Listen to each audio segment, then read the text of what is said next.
leave it to the professionals.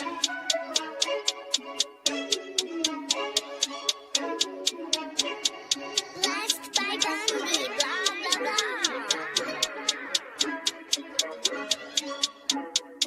Started off with a bit, now I got coin. I see where y'all going. Been poppin' since Web 1, hella hoes on Web 2. I was living a dream, now I'm on Web 3. And it is what it seems, topping the pyramid schemes, I'm telling you. I'll sell you a percentage on Nebula. Shout out to Vince, he'll set it up. Surfing on the web and I'm shooting at 3.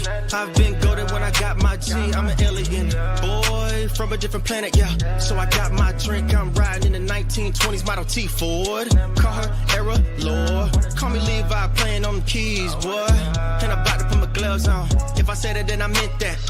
Yeah, I like that one, I'm about to get that. Crash that whip for the drumsticks, whiplash. I'm about to get them all. Are you with that? In a white boat, surrounded by blue. I want one, but I got a cop too. I wanna fly high in the sky, arms out wide, trying to soar from a bird's eye view. I'm on fire, Ricky, Bobby, cracking the pavement, Whitney, Bobby. I'm a Saki bomb, Hiroshima, Nagasaki. Bruce Wayne been a dog, and I keep it 101, cause I'm feeling kinda spotty. You sipping on some rock, and I'm sipping on octane. The only thing around my neck is the Started off with a blockchain. bit, now I got coin. I see where y'all going. Been poppin' since Web 1, hella hoes on Web 2. I was living a dream, now I'm on Web 3. And it is what it seems, topping the pyramid schemes, I'm telling you. I'll sell you a percentage on Nebula. Shout out to Vince, he'll set it up. NFT, Twitter, blockchain. Seeing with the ghosts and we ballin' like the Brown James. Crypto. We can make a trade, get the memo. Refuse not falling for the FOMO. Listening to Coffee with Captain. You know we worldwide, they loco. I ain't never gonna stop rapping. Orlando, yeah, we working magic. We rocking Ethereum entities. I just went and caught me a half base. Man, I gotta shout out Started the off with a 40. bit, now I got coin. I see where y'all going. Been poppin' since Web 1, hella hoes on Web 2. I was living a dream, now I'm on Web 3. And it is what it seems, topping the pyramid schemes, I'm telling you. I'll sell you a percentage on Nebula. Shout out to Vince, he'll set it up. Breaking the mood to choose one, but they got knowledge to move, son. I'm shocking in shades with my brother in shoes. Yeah, them blues is coming. Even though it's hard to pick, eeny, mighty, mo, soda on the mix, no biting lips, it's time to go. Index number 1, no thumbs up, you gotta scroll. Looking at the ghost in studio, it's time to go. Had a helmet on by myself until I met a mask that wanted to have a face off. So had to bring my chainsaw, full tank of gas in the ride with my brakes off. I'm A1, but a different kind of steak sauce. Welcome to Coffee with Captain, powered by ApeCoin, where we dive into all things crypto, NFTs, Web3, and cutting-edge technology. Remember, nothing here is financial advice. Early-stage tech can be exceptionally volatile and risky. So grab your coffee and join Cap and Steve for today's conversation. Welcome to the future. Welcome to Coffee with Captain, GM. Thanks so much for joining us. If you haven't already done so, do us a favor, drop us a GM in the chat down below, then head up top, smash that like, repost, and bookmark on today's space. We would greatly appreciate it. Warms up the algo, lets everyone know we're here, does us a solid. We're also live over on Abstract, as well as the X video. Those feeds are also linked up above. The best GMers drop the GMs in all 3 spots. Shout out to Hizzy, Von Fronten, and RDL, lighting up the YouTube chat. We will grab that link and pin it up top at some point as well. That's one thing I keep forgetting to do is pin the actual YouTube chat, but shout out to everyone who's finding this over there regardless. Appreciate you all.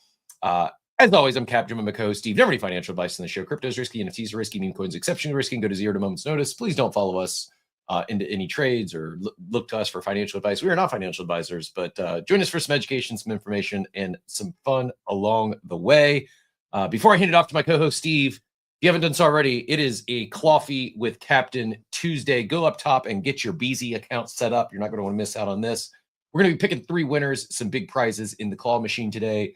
You could be one of the lucky winners, but you won't be if you don't have a BZ account. So if you haven't yet set up your BZ account, head up top, hit that referral link, and get your account set up. We'll be doing that at 8:30, and I think bringing on one of our participants on stage with us to join us behind the video screen and choose whether you want to swap or keep your claw pool. GM Steve, how you doing, sir? GM doing well. Shout out to the, like you said, the triple posters, Machiavelli. I see immediately in all three. GM, Mesh, Teacher Katie, General Wags, Thomas, Be Epic, all of our friends out there, Von Frutton, and over in all the chats, Green Edge, I believe won $100 from ENS yesterday as we went through. Obordo Saka always out there. Alpha Minor, appreciate you. Dobbins, always with a little bit of creativity. Maria, appreciate you as well. Joey Vows, Wajda, Dwayne, Dort, all of our good friends. Diablito, Aspiring Nobody. Good to see a lot of the familiar friends and faces out there. Big Bear, Moles on Ape, all of our friends out there getting it done. Zombie Rob, Micro, Mike C, and Boo. I'm doing all right. I mean, I woke up this morning and thankfully they're not red at the moment. We'll get to market update a little later in the show. But I did wake up and saw like the market up like several percent. As far as I can tell, although I am going to check Yahoo Finance just to make sure I'm not crazy, I think we've legged our way back down from. Although no, the markets are up pre-market initially, so maybe I need to. I woke up and I saw markets up, and then I saw them kind of come down a little bit. It looks like there was some fake news or something that went out there. I don't know. I can't even keep up with this. As far as like, that's one thing. It's funny. Like X is supposed to be this everything app that prevents all the misinformation. And no, we're just the first to get the misinformation, Steve. It starts on X. Everything's happening on X. It's the everything app. It's all happening on X, including misinformation. We got a wild Stone Taboo in the chat. GM, always good to see him. GM Stone Taboo. It's interesting, man. I'm still just figuring out exactly. When you say fake news, are you talking about the fake news yesterday that sent the market and then they rescinded? Or are you talking, was there additional fake news overnight that I missed? So this is what I was confused about. I saw yesterday, and then this morning I woke up and saw the markets up, and then I saw the markets pull back, but now it appears they are up again. I don't know what's going on with this current market. I think it's just depending on like what the latest way the wind blows is. But I was talking about, I mean, I saw it yesterday, and then I thought there was something else this morning because, like I said, like I saw crypto up a few percentage when I woke up, and then I saw it like kind of flat later on. Heard Modern Market talking a little bit about the fake news that was out there, and kind of searched around and found a random guy named, I think, Walter Bloomberg, who said so. So I don't know, but it's really interesting to track. You know, we are just in the first inning of this thing, so we shall see how it goes. But I don't know, man. I'm just chugging along, doing my thing, continuing to try to forge this thing forward. But yeah, give us a like, a retweet, a comment on the room as we continue to get this thing going and bring some people up here. Like we said, we're gonna have a community member, a friend, join today for one of the claw polls. You're gonna have a few opportunities. That is one of the claw polls, but there's two more up for grabs. So again, you could win a card worth quite a bit. So how are we picking the other two? Would you want any specific action today? Obviously, drop your BZ account or something in the chat. What's this ETA to be in the running for the other two spots? Well, if you haven't already, as Cap mentioned, sign up top for the with our ref link that we have pinned up top, so that we know. That's just to see people signing up. It's not like we're getting like paid per ref link or anything like that. But give a sign up top. We are though. Oh, are we? All right. Well, I'm incorrect then. Indirectly, there is a it's actually I say this because it is a pretty cool referral / rewards program. There is actually a you earn rewards based on anytime referred friends make a purchase or sale. Maybe that's at some point we can have the BZ team on, and maybe if they want to share more details on that. I didn't look into all the details on it, but yeah, there is a financial incentive for those that if they end up becoming a big BZ user, there's rewards eligible. That's not just for us; that's for anyone. So after you get your BZ account signed up, onboard your friends and family and earn those rewards as well. Yeah, onboard your friends and family and use my ref link. Up top you'll see a ref link. But yeah, use that. Although I did notice, I like that, and I'm pretty sure they're randomly generated ref links. Very fitting for the current market. Our ref link ends with HURT, HURT. Oh, awesome. Yeah, no, it is the right ref link. But so here's what we're gonna do. Use that ref link up top. It's going to help us in the future, as Cap mentioned. So there is a incentive there. It's going to help us track people signing up. And so use that if you don't have an account. If you already do have an account, that's great. Like, I know we've had BZ on the show. We've talked about it quite a bit.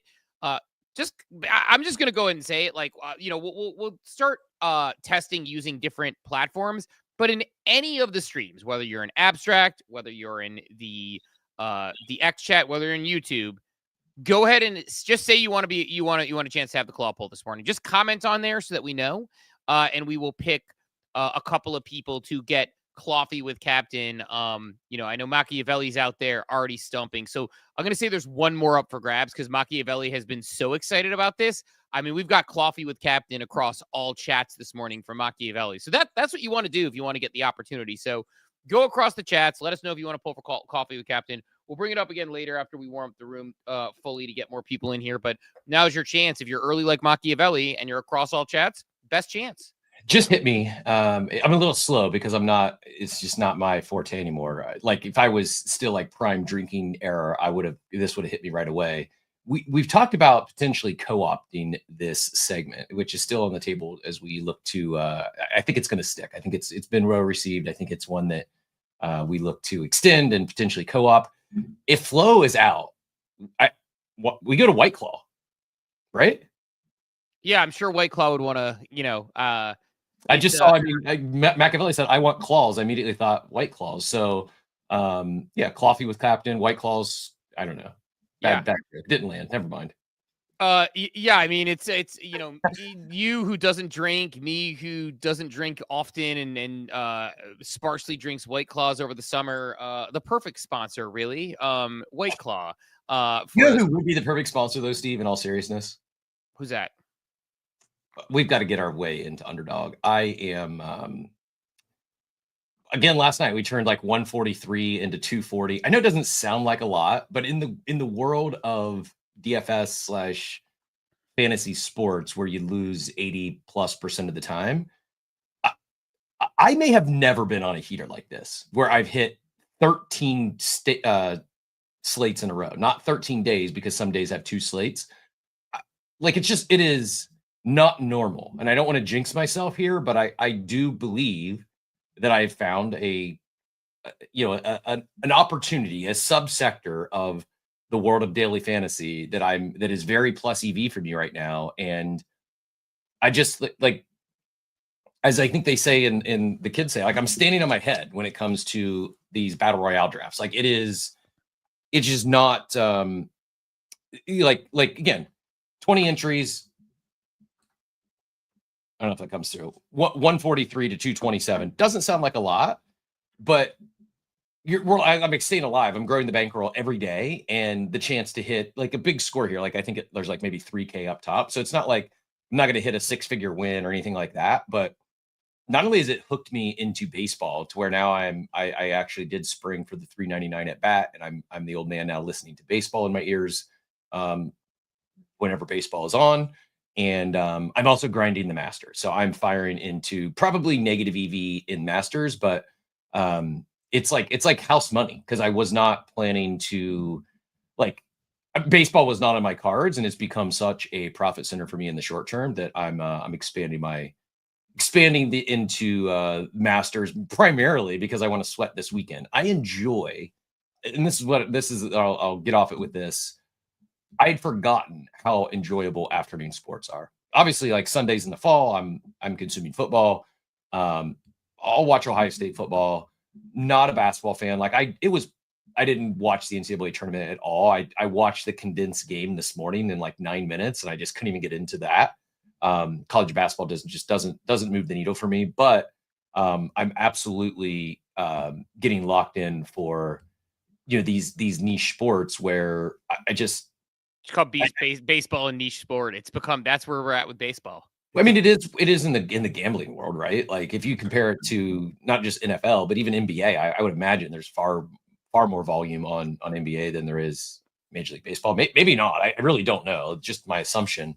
But the more so than, I mean, don't get me wrong. If I was losing money every day, I would not continue. But afternoon sports are fun. Like and I believe baseball and golf are the two optimal background sports.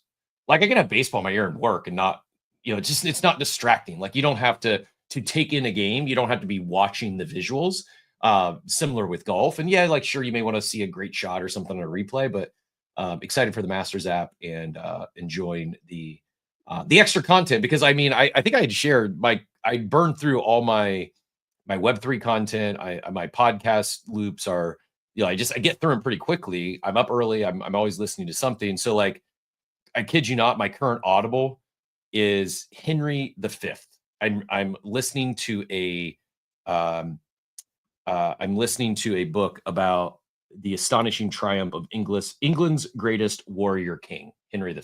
And it's like it's a struggle for me. It's not like really enjoyable, but I'm like struggling through it, and so very much so enjoying listening to sports over Henry V in the afternoon.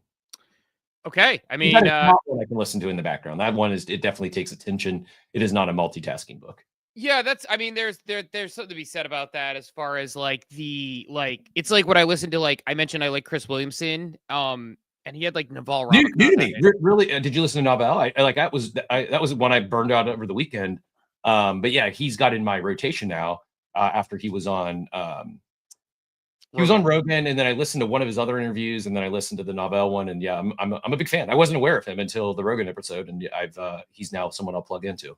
Yeah, I mean, as you know, he's one of my faves. But it's no, it's funny. Like the Naval interview is like one of those ones where, similar to you, like requires like paying attention. So I listen to it at the gym while I'm lifting, and then like I realize my mind's wandering, and I need to like back up like 2 minutes just to get back to where I was because there's a lot of heady thoughts on there. Whereas yeah, baseball, I think good background sport. I mean, it's like I said about baseball. I'm not trying like people get America's pastime enjoyers might get mad, but it's like, any game where they're trying to improve the park experience because people don't actually want to watch the game is not a game that I care about until the playoffs that much. So yeah, I mean, but yeah, back when we were a proper nation, people bet on baseball like Pete Rose, and now we bet on all this newfangled NFL with our crazy newness. So, but no, I'm excited. Go ahead. In all seriousness, and we will move on. We're out of the cold open here. But if you've not watched or paid attention to baseball in the last few years, but yeah, you used to like baseball's peak prime heyday was when we were kids. I do believe that. Like, I think it was like the pico top of the all-time high of baseball. You could maybe say like mid to late 80s through the steroid era, I think. Like mid 80s through mid 90s, I think was like peak baseball. Like just incredible. And then it fell off. It's changed a lot in the last, like I really probably last couple years I'd not really paid attention. It's really different from the last time I remember. And I mean, the dingers, the bats are these torpedo bats, the balls are juiced, the bats are juiced.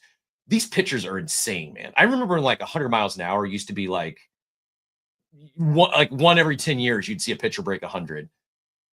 You got starting pitchers now throwing in the hundreds regularly. Like the movement on some of these balls, it's like the skills that these players have developed it's on another world. Like it really is insane talent. And the game itself, they've made good rule changes. Like the pitch clock is good. Like the games aren't as long and drug out. Like it keeps it moving. And at the same time, it's still, like I said, a great casual in the background type sport. So yeah, I'm enjoying it. And they have the star power. We talked about previously. They got Judge in New York. They've got Ohtani in LA. And I just, maybe not. Maybe they drop the ball. But if they make a few right moves, I think baseball could head into another golden era. And then by a few right moves, I mean simply just let the players just embrace the roids. Just let, like, we know it's still part of the game. Just let everyone do what they want to do, and it's their own body. Like, let them have fun. Let them get as jacked as possible. And I think as football deals with like head injuries, there is a world long term. It's hard because 162 games, but I think baseball could have a comeback. And if it does have a comeback, we might be seeing the start of it now. Yeah, I'll save it for future cold open. I don't think baseball's coming back anytime soon, ever. I just don't think that.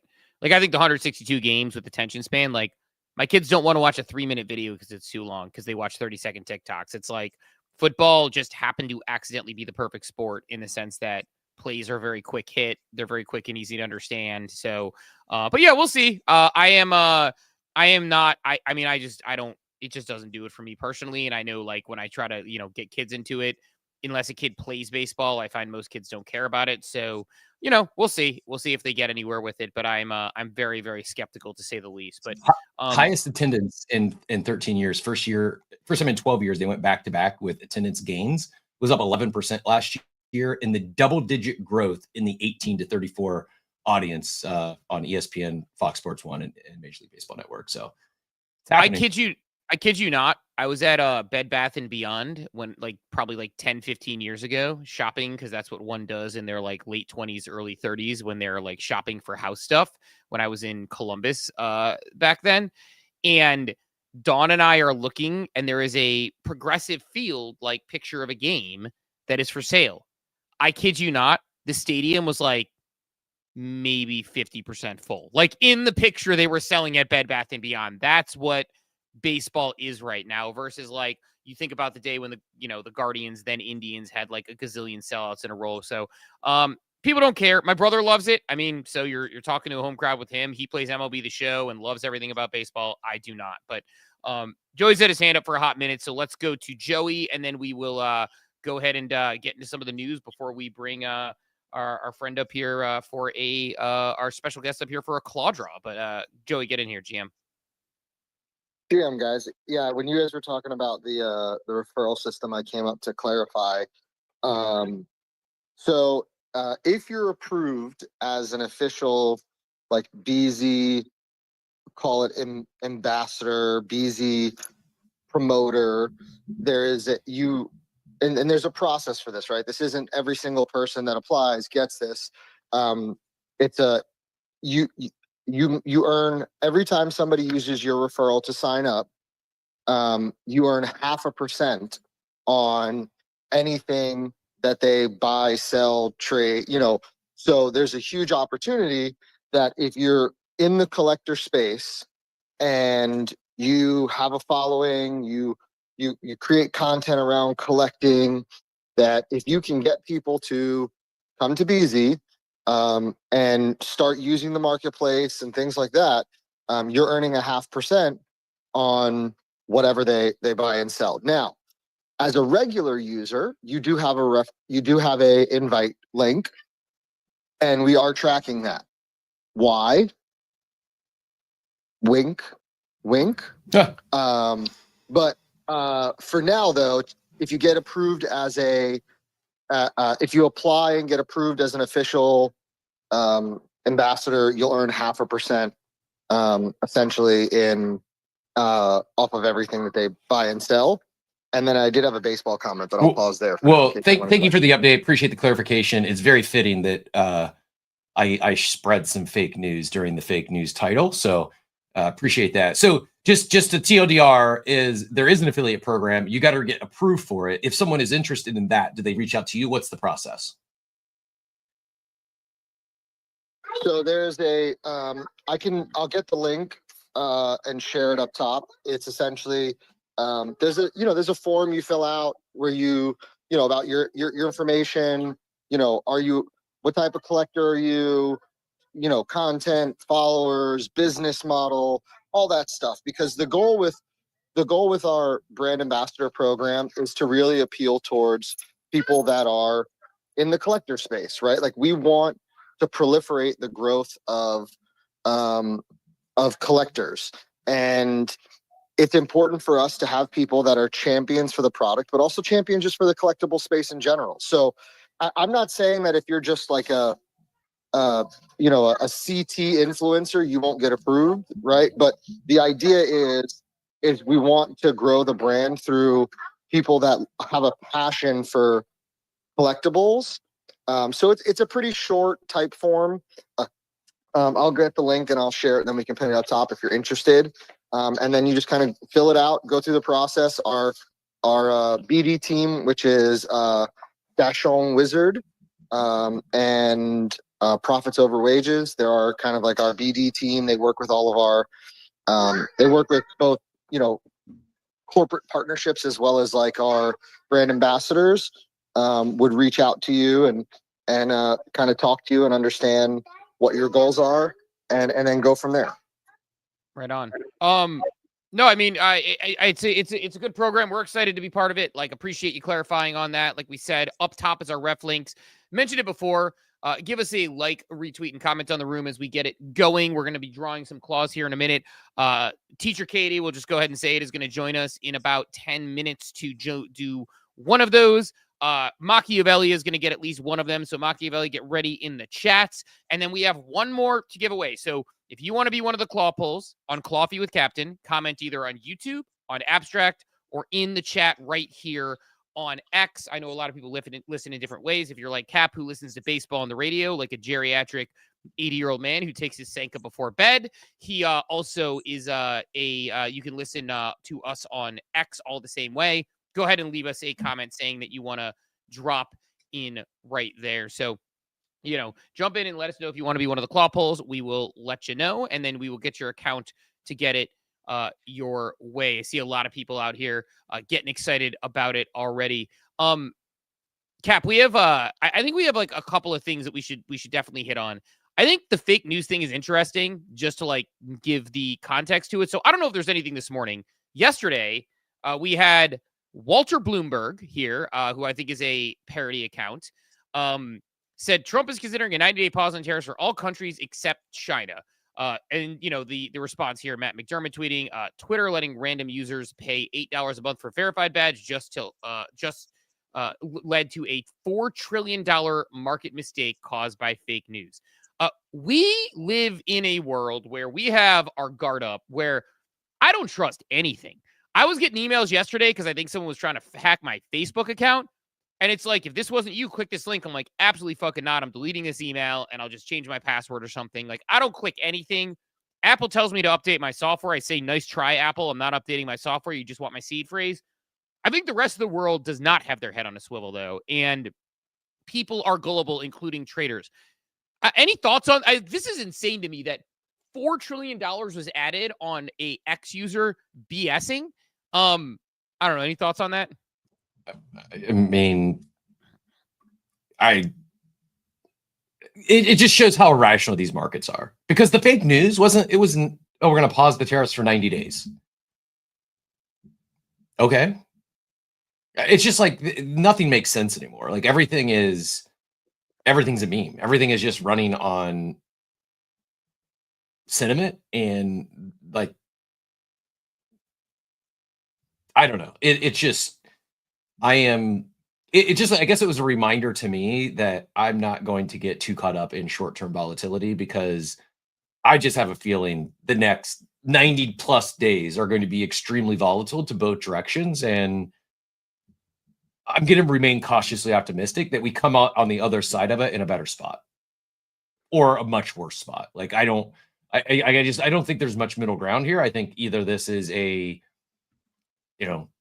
things go down in a blaze of glory, or it is a new massive new paradigm shift, and we come out of the we go into 2026 just absolutely ripping in a major bull. I don't know. Like, I've seen people that I respect on both sides of this. Some saying that this is the bear has begun. This is just a this is just a dead cat bounce. I've seen others that are saying like this is, the bull hasn't even started yet. Like, I don't really think anyone really knows. Like, I think both could be right depending on what transpires over the next 90 to 180 days.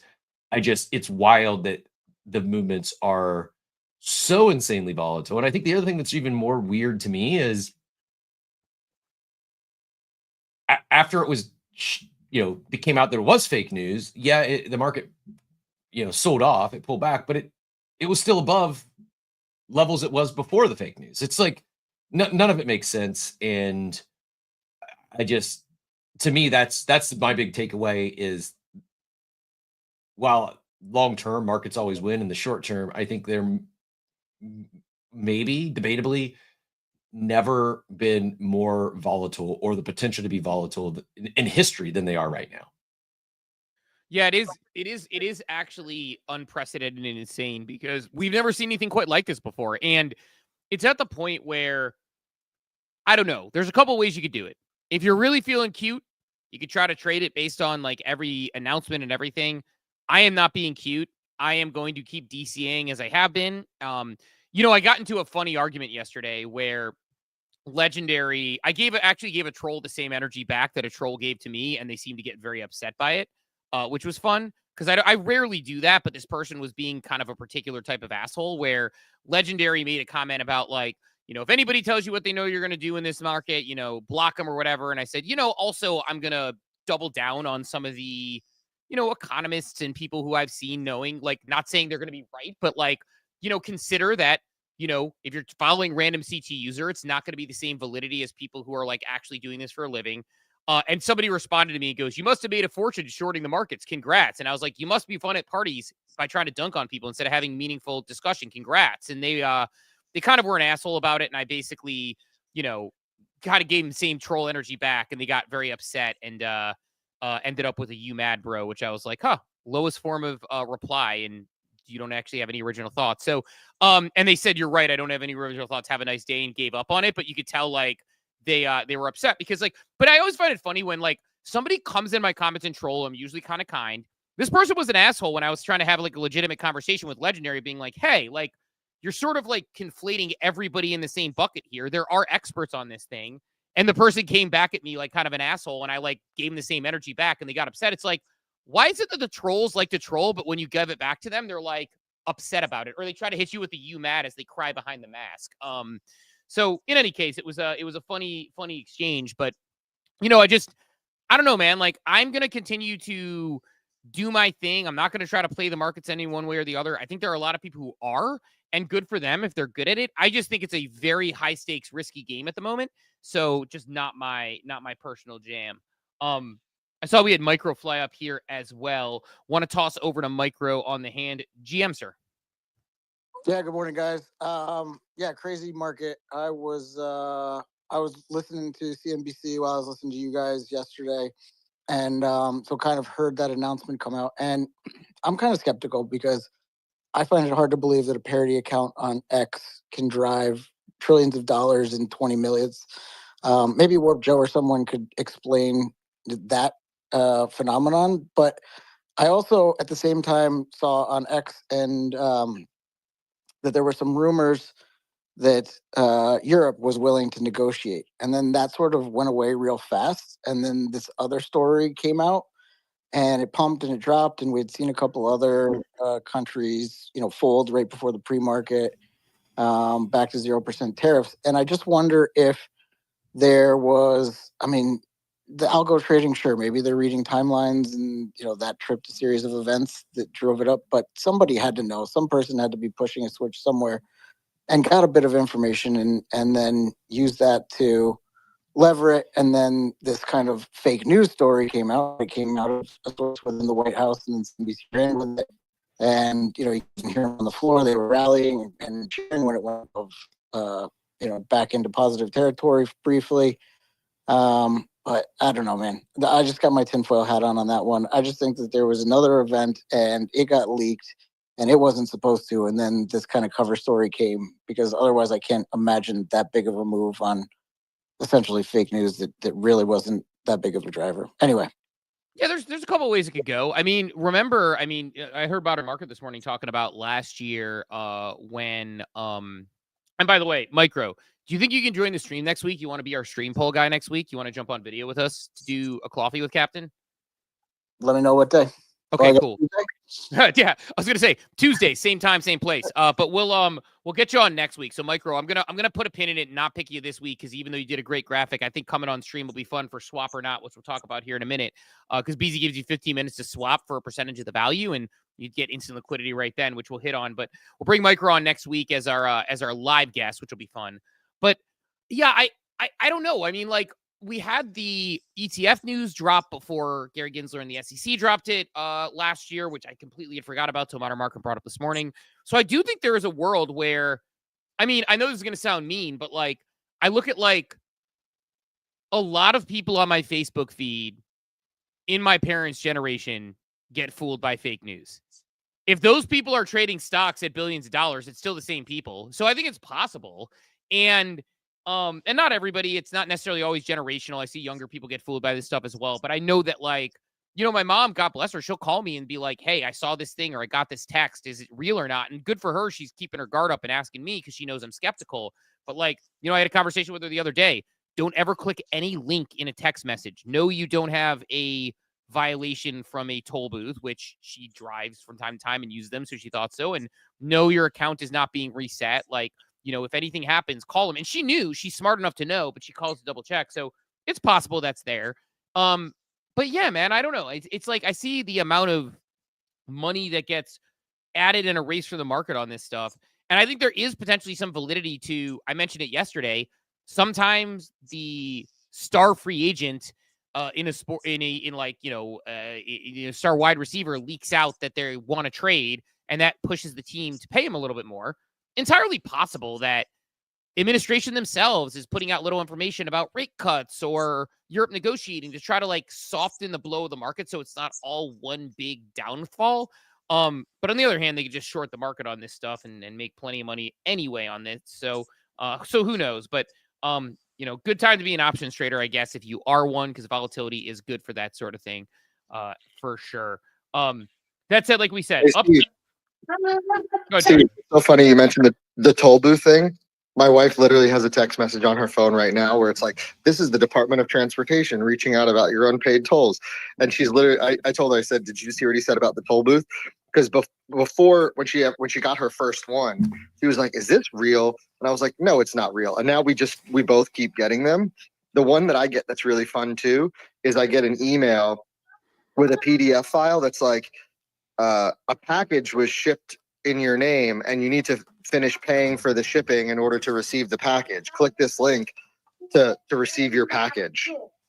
Yeah, the amount of scams. I mean, people are like talking about scams, like with like, you know, they talk about scams with like, you know, oh, crypto scams are so bad. I'm like, do you exist in Web 2? Because there's email, there's text, there's Facebook, there's all these things that are scamming. Like I said, someone's trying to hack my Facebook account yesterday, assumedly to send a bunch of messages to all my friends that are going to have a scam link in it. So, you know, it's part of the game that you play, but it's interesting seeing it happen with the markets. I've gotten a phone call from a Washington, D.C. phone number claiming to be the IRS, telling me how the sheriff is 5 minutes from my house. And if I don't give them my information, the sheriff's going to show up and arrest me because I haven't paid my taxes. I like a thought of a sheriff. It's like an Old West sheriff with a spittoon, like just walking up, goes to the spittoon, brings himself. He has a big star badge that says sheriff on it and says he's coming for Joey Vowels. I'll tell you what, though, one day I'm probably going to end up in jail for like unpaid back taxes or something because I don't listen to this thing. I'm like, nice try, IRS. Not this time, Satan. And then I'm going to end up in jail for something like that because I'm just going to end up, you know, like I don't buy this stuff, and I'm way too guards up on it. So we shall see. Mike, let's get back in here, and then we're gonna go tap in on that story real quick too, Joey, because my wife, when we first started dating, this was about 10 years ago, she got a call like that, and she was on the road. She's a pharmaceutical sales rep at the time, and she literally pulled over and she was shaking, and she like called me and she's like, the sheriff's on the other line. What do I do? I'm freaking out. I'm like, just hang up. It's a scam. She's like, no, they told me all this. I was like, hang up right now. It's a scam. So, I mean, it's not just our parents that fall for that stuff. When it first started coming out, it sounded pretty official. So anyway, you gave me a chuckle this morning. I'm going to drop down and listen, but appreciate you guys. Right on. We'll get you on next week on the video feed for the Coffee with Captain segment. Micro, appreciate you. We'll get that connected this week, and we'll have you on next Tuesday. In the meantime, though, wait, Steve, real quick, have you guys ever seen the movie Beekeeper? I have not seen the movie Beekeeper. Okay, so it's Jason Statham, so it's like an action-packed, amazing movie. But the plot is that an older lady falls for a phone call from a scam company, and they literally steal everything from her. And then because of that, she commits suicide, and then he goes on this huge rampage. Like we're talking about this, but we're all young, right? Like we understand, like the fact that your mom calls you up, it like we as the quote unquote younger generation, we're not the ones that are falling victim to this. It's the elderly, right? It's the over 65s, the over 70s that might have a little bit of dementia or don't understand how this works. So like if you have, grandparents or parents, like these are the stories that you should be telling them. Like my mom, like in her neighborhood, there was a fake Amazon delivery driver that was pretending to deliver packages to the elderly and would wait for them to open the door and then push his way in and like steal their old jewelry and stuff like that. And I told my mom, like, listen, the Amazon drivers will never ask you to open your front door. You'll never have to sign for an Amazon package, right? So like these conversations, they're great for us to talk about as the younger generation for awareness, but please make sure you're like having these conversations with your parents and grandparents. Like if you get a phone call from Washington, D.C. phone number, it's 99.9%. It's not really a government agency calling you. That's like not what they do. They send notices in the mail. So I just wanted to share that. So what I'm hearing here is Joey says the beekeeper should be required watching for all U.S. American citizens to make sure that they do not get scammed. But if you do, don't worry, Jason Statham will come save the day. That is my takeaway. We're gonna do the segment now. Well, here's how we're gonna do this. We have Machiavelli as one person. We are going to go ahead with Odeka. So Odeka, if you haven't set up an account, I think you have, but I know you were asking in the chat about it. I know you're here every single day. So Odeka, make sure you use that ref link up top if you do. If not, totally cool, but let us know if you already have an account. So we're going to go Katie. We're going to do swap or not, have a little bit of a chat with her as well. Some good V-Friends news yesterday. We can actually probably talk about that a little bit, maybe even have her stick for that. And then Odeka, see you down there. You're going to be number 2. Katie's going to get swap or not. And then Machiavelli, maybe if you're quick enough on the trigger, we can do a swap or not with you. But we will get this going right now. So let's run it. Coffee with Captain. Give that claw a spin. Culture grills from DC. Prizes within. Mystery and magic. Where to begin? Coffee with Captain. It's your time to win. And there we have it. By the magic of the internet, Katie is on stream with us. Katie, how are you doing this morning, GM? I'm good. How are you guys? Good morning. Doing quite well. Excited to get your BZ claw pull going here. But you've been a community member for a while. You've been a friend for a while. We obviously met through V-Friends. Give people a little bit about yourself before we do the claw draw. So sure. So I've been my onboarding into Web3 was Gary Vaynerchuk. My first mint was a V-Friend. So that's where I started. I am a community builder there, and I'm like a jack of all trades here in Web3. I do a lot of work, but I don't get paid yet. So that's where I started. But I throw community events, and I throw V-Friends events in Boston right now, connected with Web3 things that are, I'm in the Boston DAO. So I do a lot of things around here, but I like to community build in other projects as well. I have 2 little pudgies, so I'm pretty heavily involved in that. And I'm a big trader, so I have a TCG collector. So I've got lots of different cards and things like that. So I have Vibes cards, I have V-Friends cards, and I was just gonna add that I have, like, I'm coming off a high because yesterday on Whatnot they pulled a 1 of 1 for me. So it was a 1 of 1 lava, a wild wallaby. So it was my first 1 of 1 that I didn't have to pay for. So I was excited about that. So yeah. What is it about like, so like, were you like a Gary fan beforehand, and what was it beforehand? And is that what got you in? And then like, and what is it about the collecting that gets you all excited?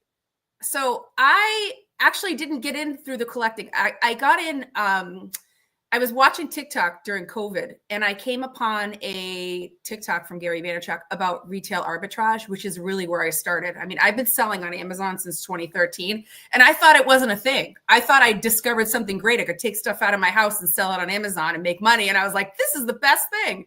And so I wasn't making like a ton of money, but I thought I was pretty smart until I saw this thing with Gary Vaynerchuk say, oh, this is called retail arbitrage. And people were making tons and tons of money. So I started to consume his content after that, and that's when he started talking about NFTs and V-Friends. And I was on board. I mean, he onboarded so many people into Web3. He had video tutorials for how to get a MetaMask, how to fund your wallet, how to buy ETH. I mean, if I hadn't gotten in back then, I never would have been in now, because it literally was hand holding, step by step by step. And that's where we community build. We were all in Clubhouse together. There's still a whole bunch of us who started in Clubhouse way back when, that have moved through VFriends, up until now. So it's a wonderful community.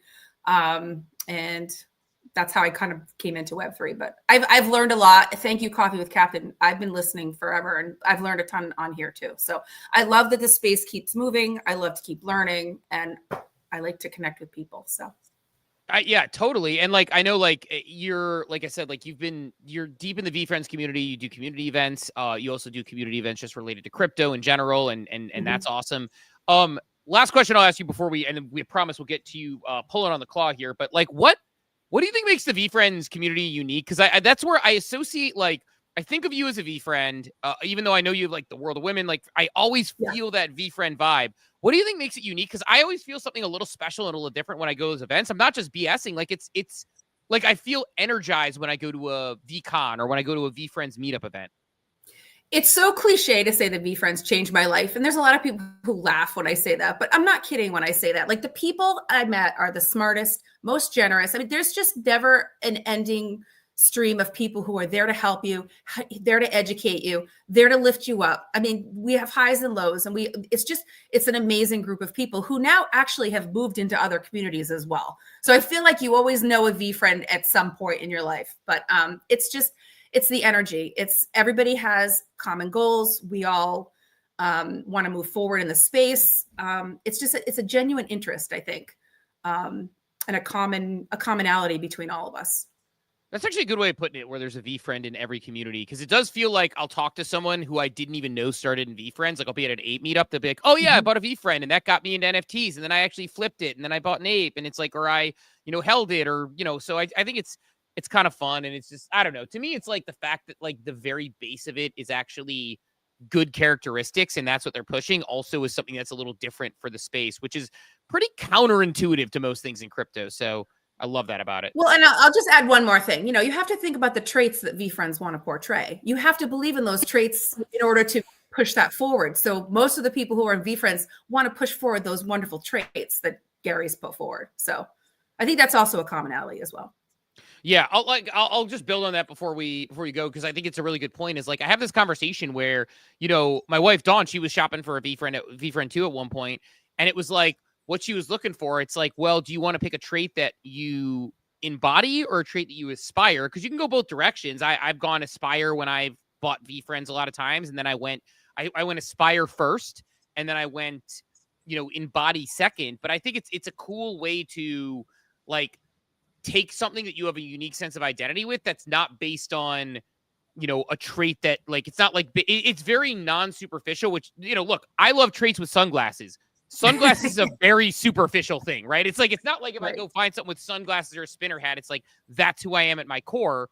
But when I'm hey, I haven't swung the bat, I'm going to get a brave bison, or I want to get a consistent cougar because I've shown up for, 873 straight days of a show.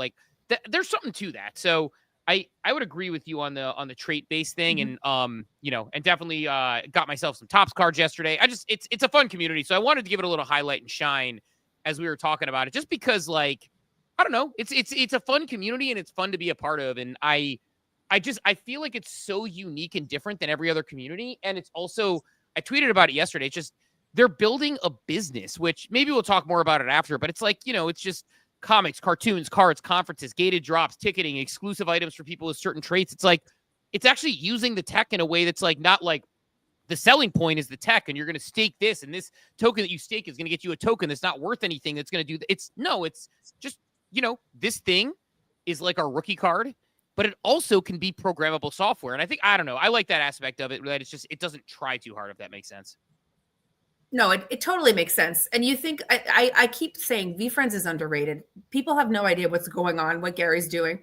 I mean, tomorrow there's a hangout hot call with Neil Patrick Harris talking about, business and things like that. There's just always something going on in VFriends behind the scenes. So I think they're very underrated. In a day yesterday that was bleeding in the charts, VFriends was euphoric. So yeah, kind of vibing. Well, let's do this. We probably need Cap potentially, and maybe this is just me giving myself an excuse to make another jingle. I'm sure Payne is super happy he would have to do another video for one segment, 2 videos. I'm debating making another jingle for swap or not because I like the idea of swap or not. So what we're gonna do here is we're gonna go in this order. So I know I picked my 3, but I'm gonna check my notes. So we're gonna go Katie first, then we're gonna go Odeka, then we're gonna go Machiavelli. We're gonna go in that order to get the people drawing cards. Katie's going to sit here, and we're going to draw the card right here, or the item from BZ Claw. You can see, and if you're not familiar with the BZ Claw, you can get the overview by clicking on the info right there. If you're watching the stream, you can see it says you have about a 1 in 3 chance of getting something that is even or plus EV. When you look at it, some of the top items include some Air Jordan retro shoes, an Umbreon card, which is at a $200+ price tag. Some Scarlet and Violet boxes. I actually won a couple of these in the Claw and redeemed them with my family, and we ripped them as well. Some one-piece booster boxes, which means I'm going to have to be getting down in the Claw a little bit because we might want to rip some of those. So a lot of good opportunities to pull some really good stuff. And then after you pull, you have the opportunity to swap. So if you're on BZ, as we mentioned, if you're not on BZ, go up top, use that ref link, sign up. But if you are on BZ, you go on there, you have 15 minutes to swap to take the cash and go right back in, or you can keep the item. I've done both. I usually do it with my kids and let them make the decision. And it's not always about whether it's plus EV or not. But let's do this. We're gonna go ahead and pull for Katie, and we're gonna do swap or not right now. So Good luck. Good luck. Thanks. We'll spin it as we're going, Cap. I know I think you have some tee up music on this thing to get this thing going too. There's no Rolex in there, is there? Not yet. Not at the moment. There's not. I'm just kidding. It'd be amazing. Imagine that. I like that. Let's go with this one. I was going to say, that felt like the beginning of like Wild and Crazy Kids or something. Here we go. And we got, all right, $11.07. So it is a good looking card. Not necessarily the cards you might be looking for as far as a cash swap goes, but thoughts on, do you want to keep it? Do you want to swap it? I will gladly send you the $11.07, or I'll send you the card. You tell me. Swap it for me. I'll take the cash for another pull. Excellent. We'll take the cash.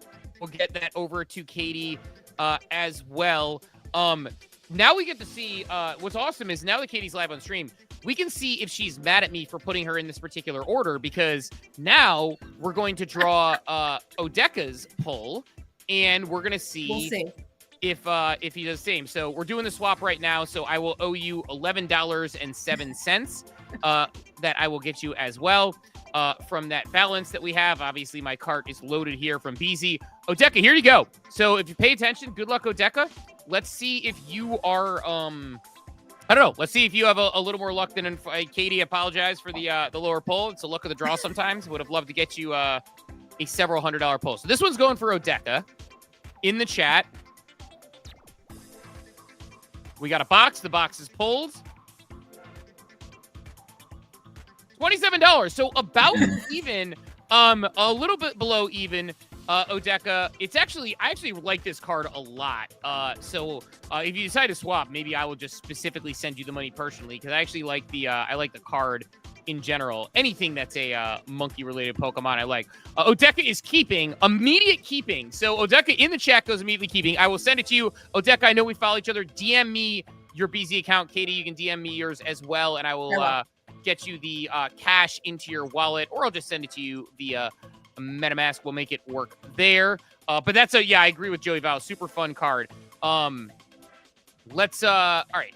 So we have him in as lucky. Like George said, we're 1 for 5 on plus EV pulls on BZ, which means we are due. So Machiavelli, here you go, sir.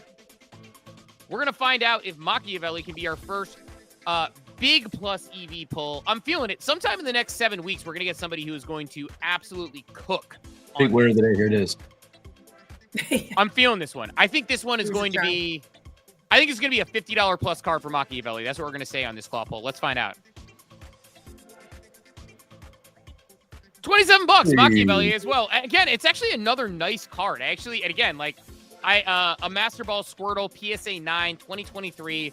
Machiavelli, if you we got 50 minutes to swap. I'll give Machiavelli a short period of time to say, let me know if you want us to swap or keep. Going once, going twice. I gotta give it about 15 to 20 seconds though, because if he's on stream, he's gonna be behind and be like, "What the hell, man?" But a lot of people in the chat saying, "Be Epic," saying that's a solid pull. So Machiavelli, if you want this, let us know. If not, we will forever hold your peace. You have 15 minutes to swap. And again, on BZ, you always have 15 minutes to swap. Pinstripe Gator, this is pretty awesome. Definitely not showing my son. A lot of people, big fans of Master Ball Squirtle. I'm gonna assume that Machiavelli wants this. And so we will we'll give him this oh, he wants to swap it. Okay, excellent. So Machiavelli, DM me your BZ account and I will get you that $27 in the swap. I think it's $25 after fees, so I'll get you about $25 into your account. Is swapping. A lot of swappers in the chat, a lot of collectors as well. Run it back, now for another pull out of the other machine, right? Oh, that's true. Do we want to do that? So, okay, I think we can run it from this one, but he can. I was just to say, like there is another machine that's a $25 pull. If Machiavelli wants to take his swap money and run one in the tag, he can. Machiavelli, you want to run one in the tag, or do you want me to send you the $25? I wasn't suggesting now, but we can if you want. I was just saying he could do that with his $25. That's true. I think we could do it if I'll give Machiavelli again. Because there's about a 15-second delay, I'm going to give Machiavelli about 15 seconds to say if you want to pull at the tag. And if you're not familiar, again, good point by Cap to mention, there is the tag machine that you can pull from as well. So you can grab from this if you want with your cash. Run it and tag. Machiavelli's ready to go.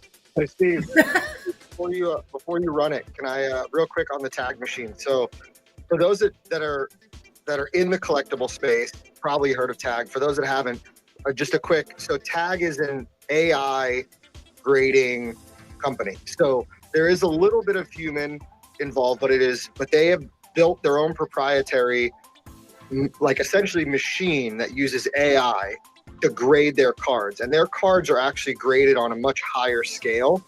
It's not just it's 1 through 10, but it's also I believe it goes all the way up to like 1,000. So you could get like a 9.9999, like a 999, right? So I have to remember if it's 100 or it's 1,000. But we have a great partnership with them. They're blowing up right now. Like they're overwhelmed with submissions. So we're really excited about this partnership and more partnerships that we're forming for machines like this as well. So pay attention, turn on notifications. There's some more claw partnerships coming soon. Yeah, I like that, and I'll also even add, like, I just see B Epic in the chat saying just bought my first tag slab.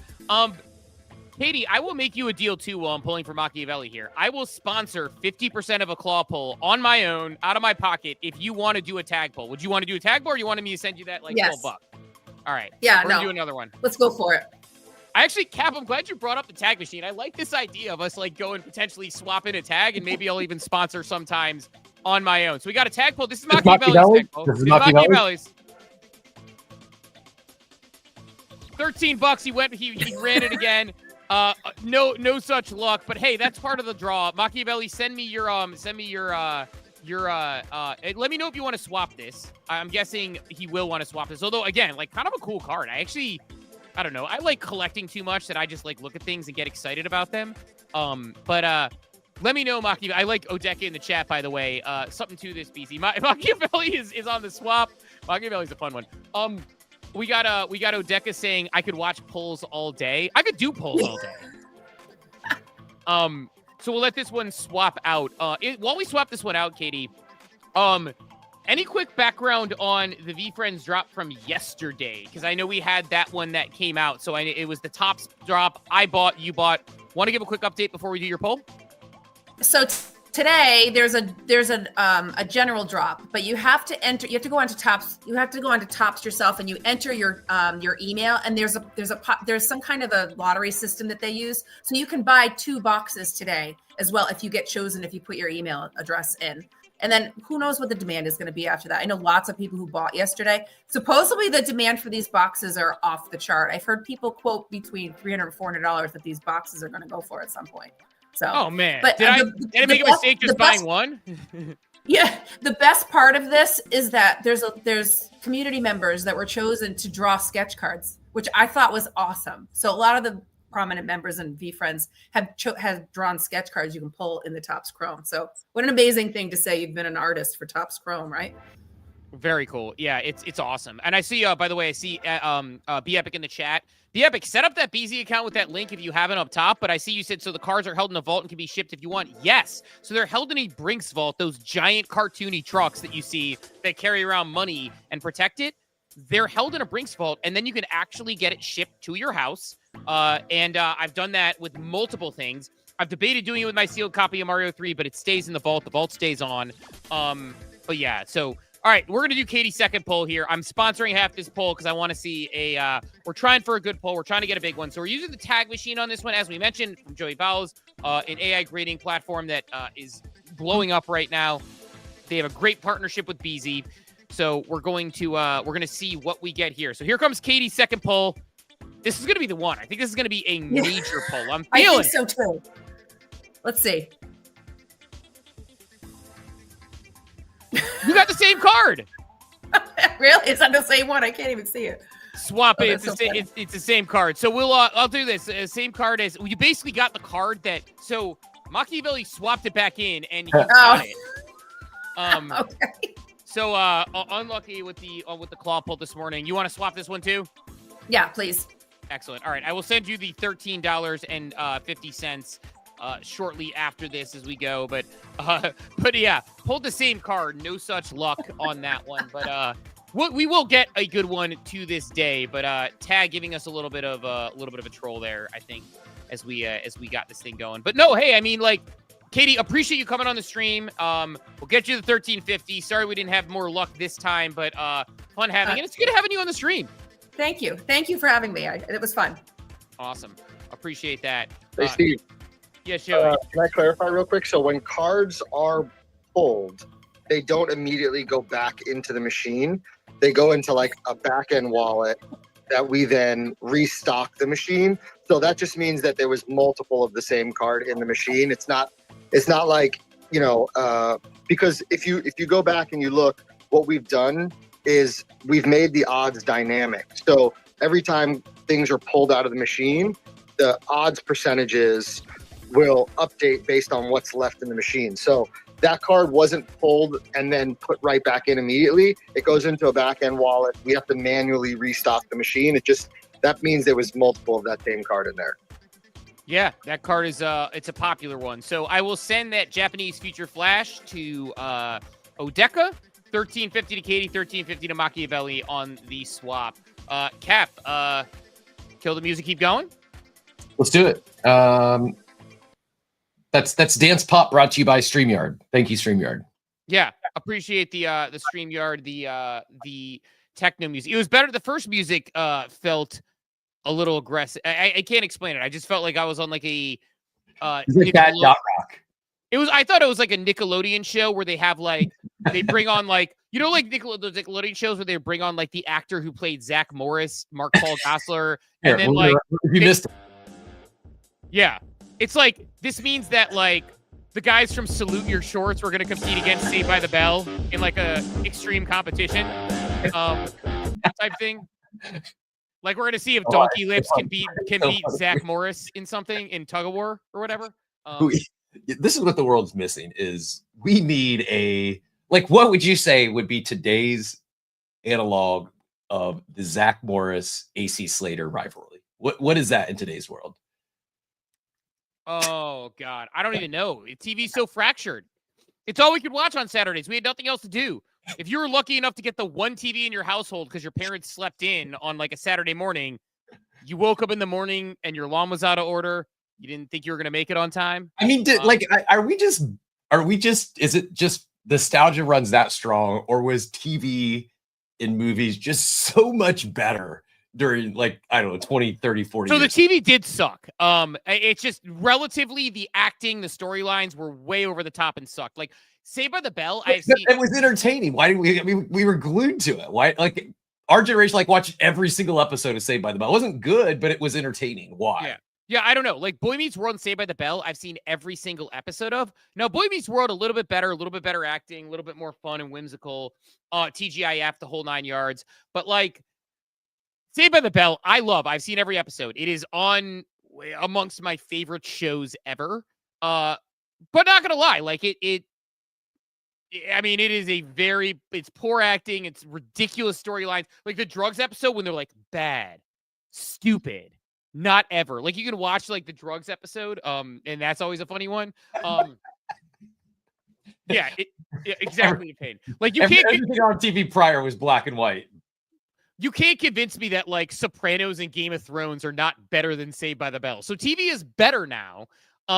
And then we can go down a rabbit hole another time on the movies. But the reason movies suck is because we've had, like, back when Julian was at Doodles, he basically told us the plot. He was like, it is too expensive to make movies because of the amount of money it takes making them. And, Riz Bryan with the, including Wake Up Miss Bliss with back in the day. Good Morning Miss Bliss, I mean, which was the original one. Glad I grew up climbing trees and wildflowers and butterflies and bees. No, the problem is movies cost so much to make right now that you're only going to have a remake that has a popular existing audience, something that hits on nostalgia, a sequel, or something like Minecraft that has a built-in audience. Because the cost and time and effort of promotion, like Minecraft reached in like 65 mil or something in week 1, that is a rarity based on a movie that costs that much to make. Whereas you can take over 300 million. Yeah. There you go. I mean, compare that to like I guess probably different reasons, but compared to the Snow White remake, which cost 300 billion to make, and I think collectively is still well under 100 million brought in, like produce new IP. Like I just like, but that's what streaming is, because there's a low risk and no money. Like that's what streaming is. That's why all your shows, the like White Lotus and Severance and all those things, you can take that risk on streaming at a low cost. So do you just, are we not going to ever have a world where they turn some of like the streaming IP into good movies? Like I felt like that used to be a thing too, where they'd take a TV show and it actually became a good movie. Like, is that just? Well, that can happen. I think that'll happen. I think that actually, like, Cap, that's a really interesting thought. I didn't have that thought until you just said it, but I do think we're going to see that. Like, I think we'll see streaming IP turn into movies. I guess, but also like, wait, have you seen White Lotus yet this season? No, I haven't watched White Lotus a single second of any White Lotus. Oh my God, really?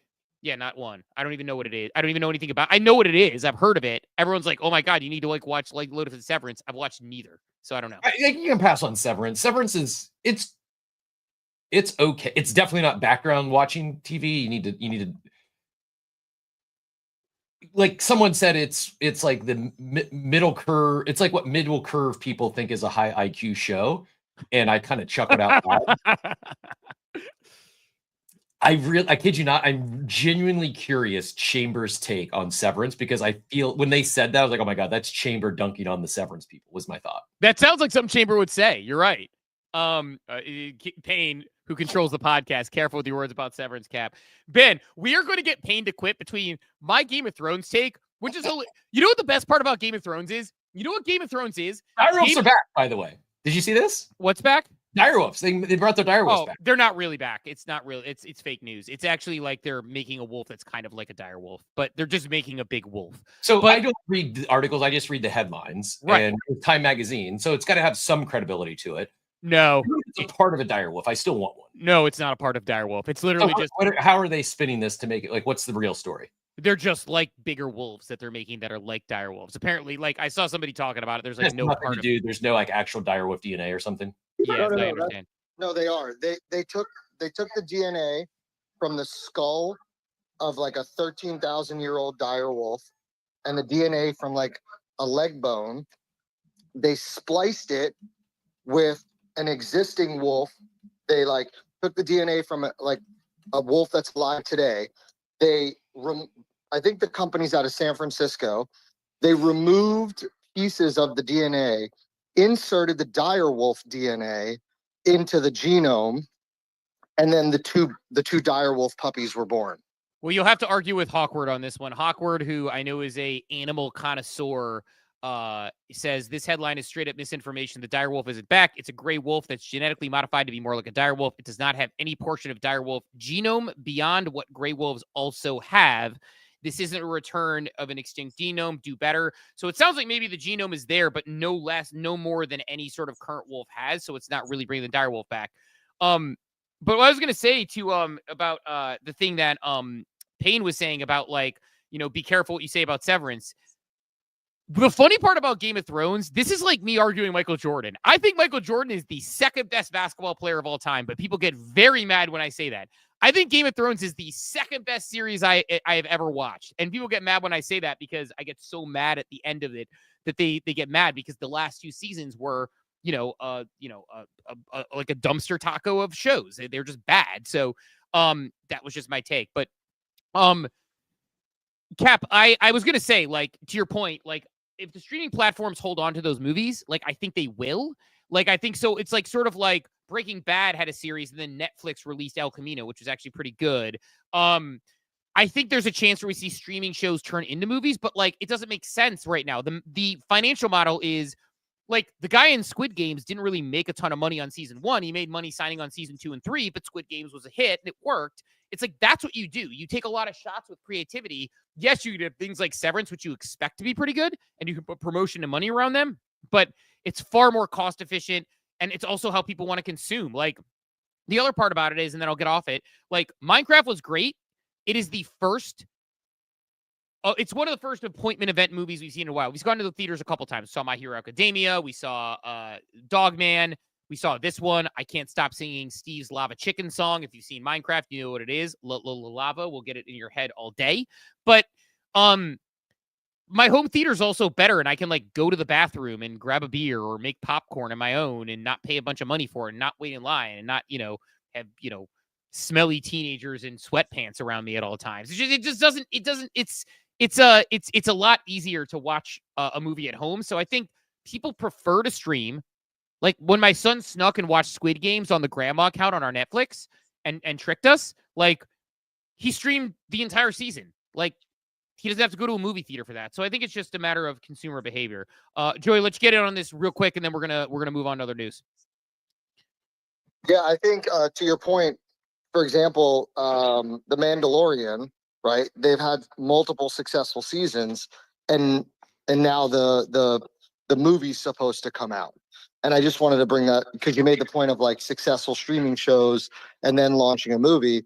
I think that's the best thing that Star Wars could have done. I think Star Wars just developing new movies versus taking already streaming TV shows that are really popular and then coming out with the movie based on what your fans want is a much better model than, like, let's spend all these billions of dollars writing, developing, and creating a movie that could potentially just fail. And now with every single company having a streaming service, and by the way, I don't own a movie theater. I had some friends back in the day that owned one.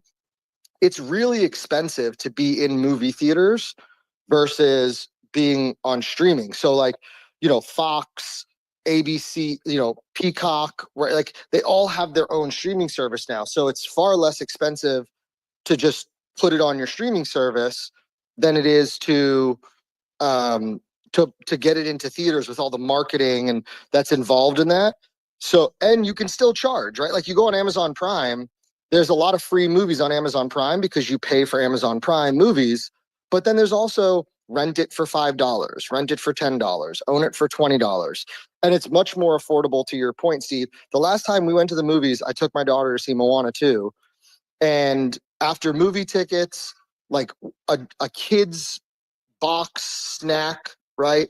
And then, like, something else, it was still like $40. Yeah, And, imagine going with a full family. Yeah, it's an arm and a leg. It cost the Minecraft movie cost $150 million to make. If they open poorly like Snow White, which, by the way, Snow White, right idea, it's a remake. It was just poorly executed. And it's not about, like, whether people are, like, it's not about the politics of it. I know people made that thing. It's just, it's just the movie wasn't good. The way they chose to remake it wasn't good. So people, my daughter didn't want to see it, and my daughter's the target audience. So, that's the thing. And the other last part is there's just options everywhere. Like, I can play video games, I can stream, I can scroll TikTok, I can play, I can rent it at home, as Joey mentioned, or buy it at home. There's just too many options. So I think people it's like when we were kids, going to the movie. There was one time, Cap, I kid you not, when I was in high school, because I wasn't a big drinker in high school or anything like that. Didn't drink, didn't smoke, didn't do anything. I just had activities. I remember one weekend we're like, we can't go to the movies this weekend because we've seen every single thing in both theaters that we go to, because it was just an event. It was something you did. So I don't know. I'm old enough to remember we used to have to call the movie number to tell us the movie times. Yeah, movie phone was a banger. Or you have to find that section of the newspaper to find the movie times. Yeah, I mean that's like it's technology thing to get us even back on track, Cap. You ever think about how wild it is? When I got into sports, the reason I got into sports is my dad would come home and toss the sports section at me, and I would check the box scores and look at numbers. And then it evolved into me being able to watch Sports Center before school, right? Before I went into that. It's like, it's so different now. It's just crazy how different it is that, like, I used to get ink on my fingers reading through the box score and seeing if like Antonio McDice had a good game, right? It's like that was the back in the day way that we did things. I drafted a fantasy team with people manually based on the newspaper and looking at box scores. So I don't know. It's just it's a wild. I fleeced someone, by the way, and got them to trade me Jordan for Antonio McDice, which is why that one comes to mind in a season, in a Jordan what should have been MVP season, but I think they gave it to Karl Malone as like a participation trophy. Because that's what they do with MVPs in the NBA, which is wacky. It's like it's one of the stupidest awards in all of sports period, is the MVP in basketball. In any case, Cap, putting it back on the tracks. Want to cover a couple other things. So, we hit on sort of where the markets are at. So I don't think we need to double down on that. I have a couple directions I could go to this morning for the remaining 45 minutes. There's all the macroeconomic stuff if we really want to go there, but I think we'll have plenty of time to cover that. We have Larry Fink saying we could drop another 20% and we're in a recession right now. We could talk about the pullbacks and all those things. We could talk about the sadness of me looking through my old notes, and I was looking through old Coffee with Captain notes and cleaning them up, and I had Bitcoin at 100K. What now? That's sad. I have a couple directions. I have Kaito is stupid. We have the Pudgy Penguin YouTube show. Like, what direction do you want to go? Well, you tell me. Is it now a good time to knock out market update, or do you want to hit it later? Actually, that's a great idea. Let's knock out the daily market update because we hit a little bit of macro anyway, and see where we're at with that. It's market update time. Let's set the play. Powered by Awaken, the smart tax way. From crypto flips to DeFi stacks. They keep it clean. Got your back. Grab your coffee. Let's break it down. Daily update right now. It's time for the daily market update, brought to you by Awaken. The best way to do your crypto taxes with integrations across top exchanges and blockchains, plus AI-powered transaction labeling. Awaken makes tax season easy. From NFTs to DeFi to meme coins, Awaken has you covered. Get $50 off with code coffee at awaken.tax. Again, that's $50 off when you use code coffee at awaken.tax. If you haven't already, again, highly recommend you sign up for Awaken. It is a great software. Tebow said he loves it. Rig said he loves it. They both do a lot of trading. Certainly Tebow is on the trading streets. I'm educating my accountant on it. So would highly, highly recommend checking it out if you haven't. Make sure you do your crypto taxes right. Don't make the mistake I did and skirt them and end up with a ridiculous tax bill and ridiculous money on top of it to actually get the tax paid. Cap, I'll hand it to you for the update. Yeah, things are, we're back over 80K again. Bitcoin, $80,031, up 3.86% on the day. ETH outperforming Bitcoin, up 4.47%, leading the rally back up over $1,500, $1,576. XRP up 9% on the day to $1.95. BNB up 3.28% to $564. Solana up 7.72% to $110.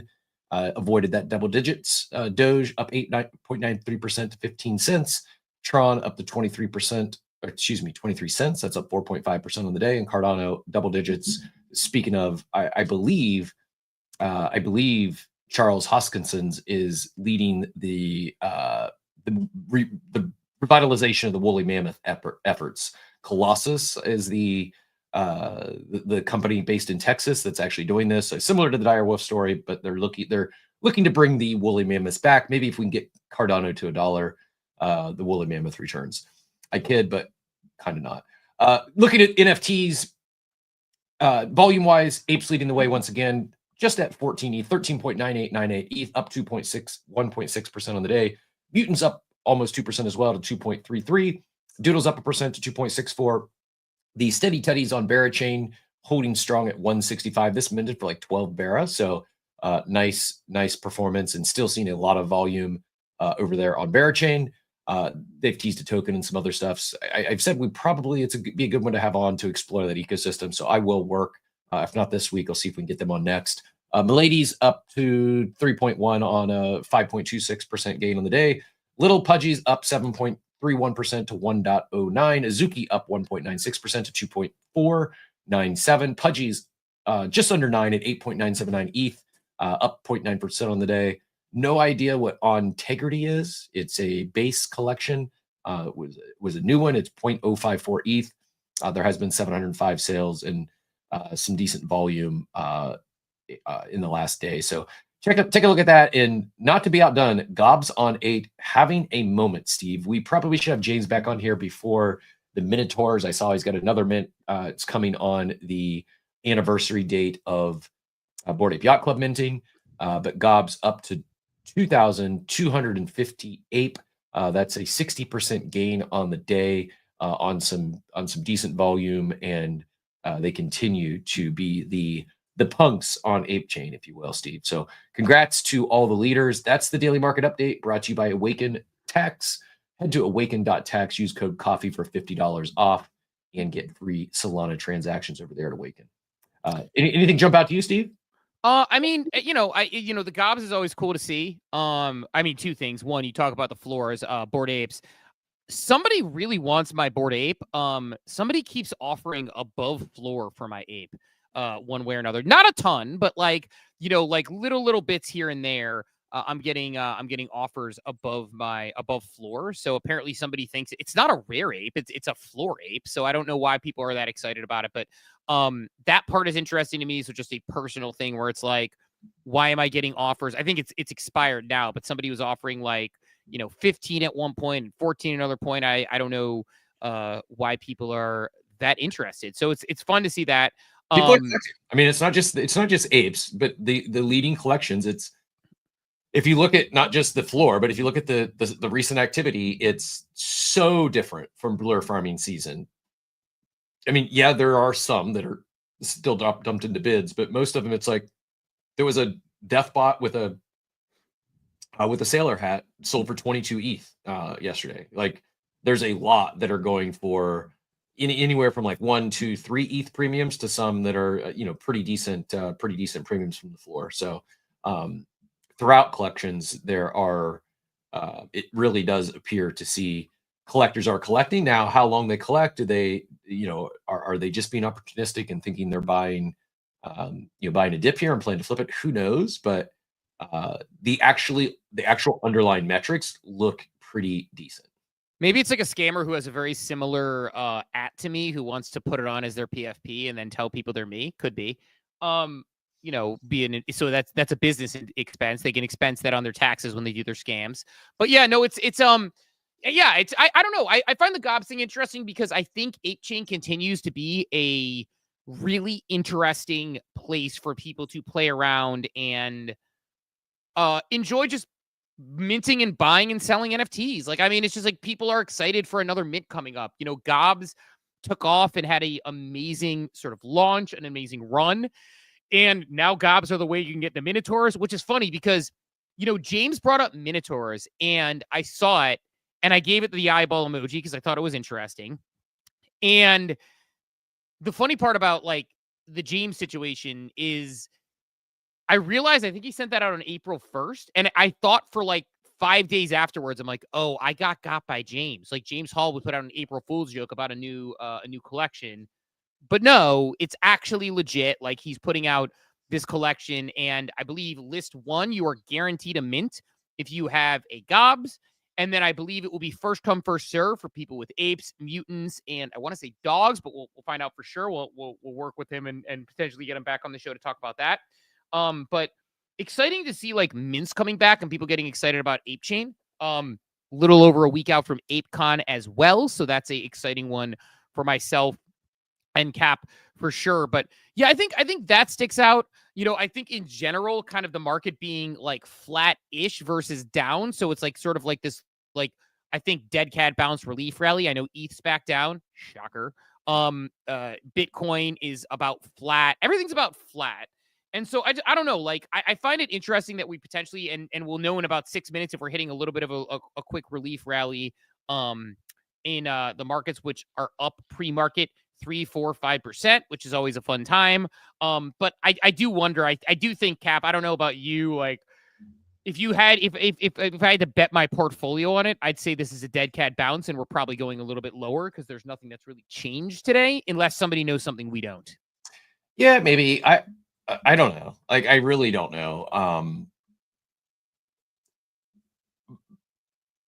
But I don't.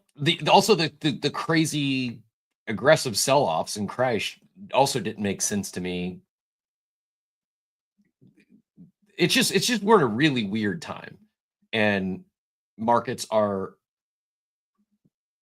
like, the swings are just, it's insane. Like, to think about what we saw yesterday on fake news is, like, to me, that was like enough of confirmation. Like, yeah, this is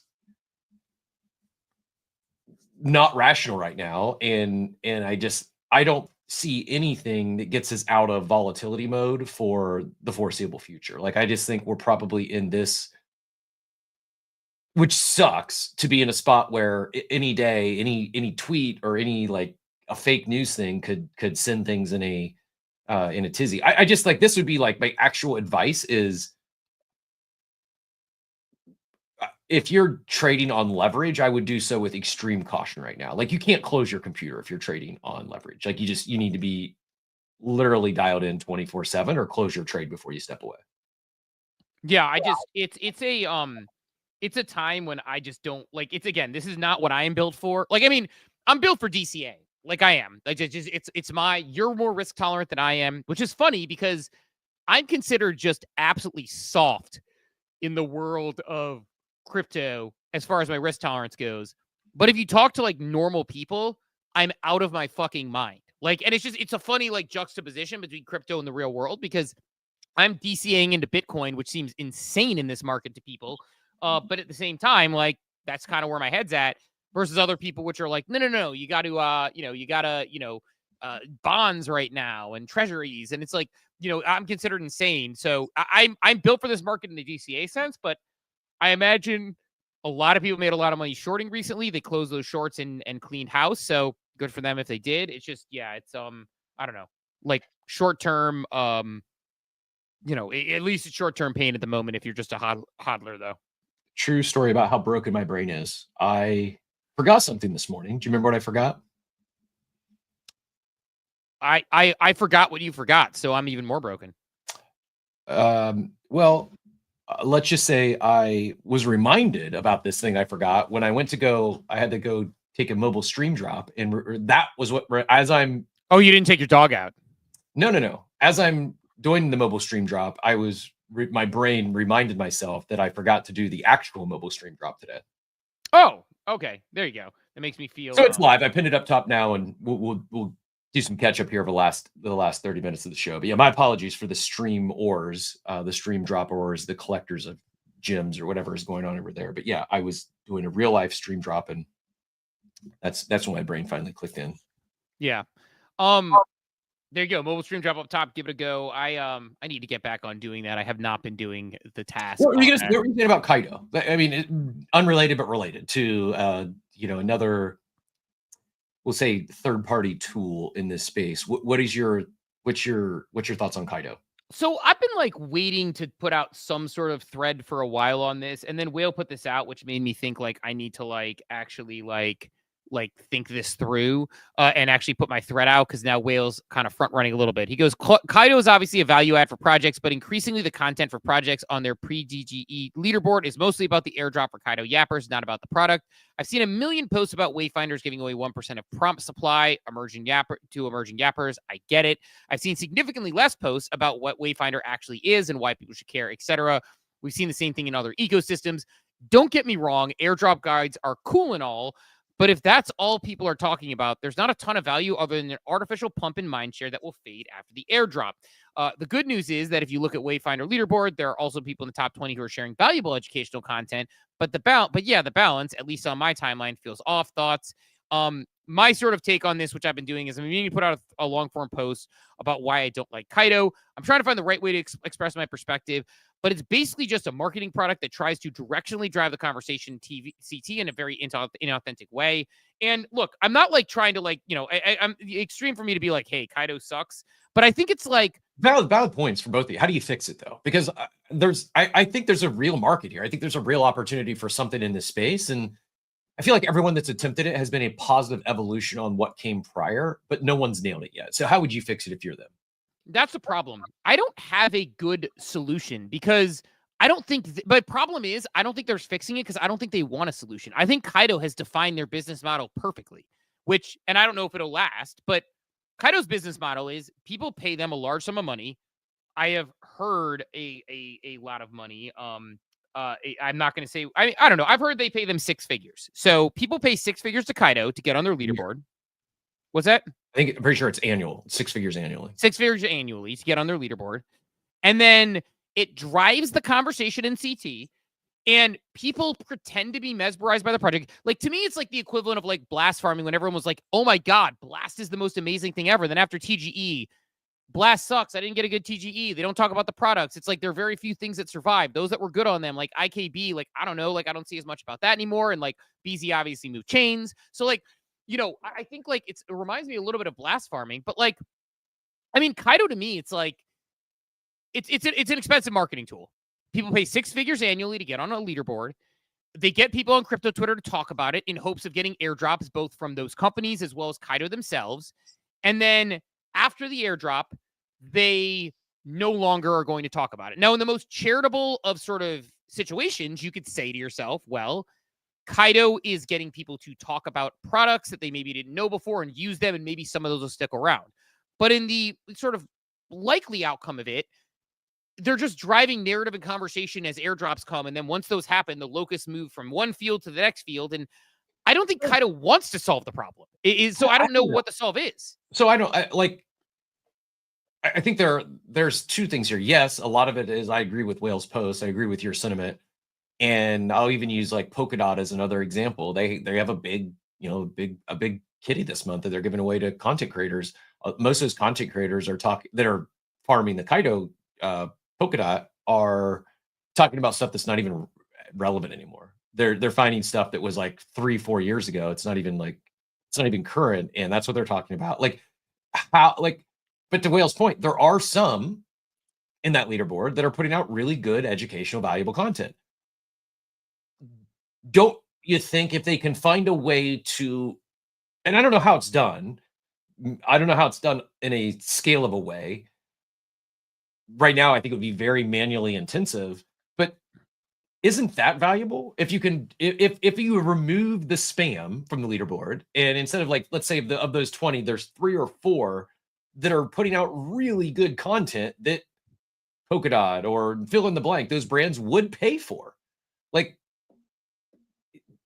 Isn't like maybe it's valuable for who? I guess is the question. Valuable for who? Yes, yeah, but that's what I'm saying. It's marketing. It's no different than them spending marketing anywhere. Yeah. I'm not saying the protocol is wrong. Like, I'm not saying that like if you are a protocol on the leaderboard that wants people talking about you, you pay the money, and you probably save money you would have done sponsoring all those KOLs, and they're going to be paid a fraction of what you would pay them otherwise. My main point is that it's driving this conversation on crypto Twitter that is not like, people are inauthentically pumping this thing. And down the stream, there are people who are going to get involved and spend time and money on things thinking their favorite creators really like this thing when they don't. If people are just transparent that they're exploring the protocols, great. I think there's value there. I just think that, I guess, like, and I'm probably not expressing this very clearly, I guess my deal is like, I feel like people are talking about Kaito being like the future of like SoFi. And to me, it's a marketing tool that just like it's basically a decentralized agency to get people to talk about stuff. And the same, generally speaking, the same accounts, and I'm not saying this in a bad way. Like, if I really wanted to be that guy, I could probably be one of these accounts. Like, the same accounts are generally cleaning up on these things, right? I mean, like, yes, there's a few outliers who jump in the thing, but like, Whale's going to be on the leaderboard for that airdrop because he put out a tweet saying everybody's talking about the airdrop because he gets, you know, a lot of impressions. He's on the algo. He's not one of the people. There's become this like gap in X where you have and have nots on X where, you know, for me, it's like I've noticed with a lot of people saying that they're not getting as much engagement lately. You know, I'm seeing 1 to 3%, you know, penetration in my follower group that I'm getting actually on a general tweet most of the time, unless it's really boosted or gets a lot of virility to it. Seems low. Whale's going to get tremendous. There are a ton of people with, you know, all these different notifications for him and things. And so they're going, you know, he's going to get like 20K. So Whale's going to clean up on these things. But my point being, it is B Epic says Kaito is such BS, in my opinion. People are crafting their posts for dollars. I guess that's what pays the bills. Can't break into the BS. Not worth the time. All valid comments. Conceptually, though, this idea of, I don't know what you call it, like a freelance agency, like, I think there's value in this for the brand, to your point, as opposed to going out there and recruiting a bunch of KOLs or a bunch of marketers or a bunch of different copy. Like, I think there's value in this approach because some of these people that are going to see this and see the incentives and run with it, like, the brand maybe never finds them, or they maybe never make it through an interview process. Like, this decentralized marketing media promotional agency. Am I crazy to think like there is a product market fit there, just no one's quite nailed it yet? Or do you just think it's no, it's an interesting idea because, like, in essence, all we're saying is it flips. Well, like, the issue that we take with it, to your point, like, there's almost this compartmentalization we need to have, which the issue we take with it, valid, and the point you're making, also true, right? Which is, this flips the model where if I'm a company, instead of me running the risk of spending $100,000 and getting with a KOL that does crappy stuff, doesn't fulfill their obligations properly, etc.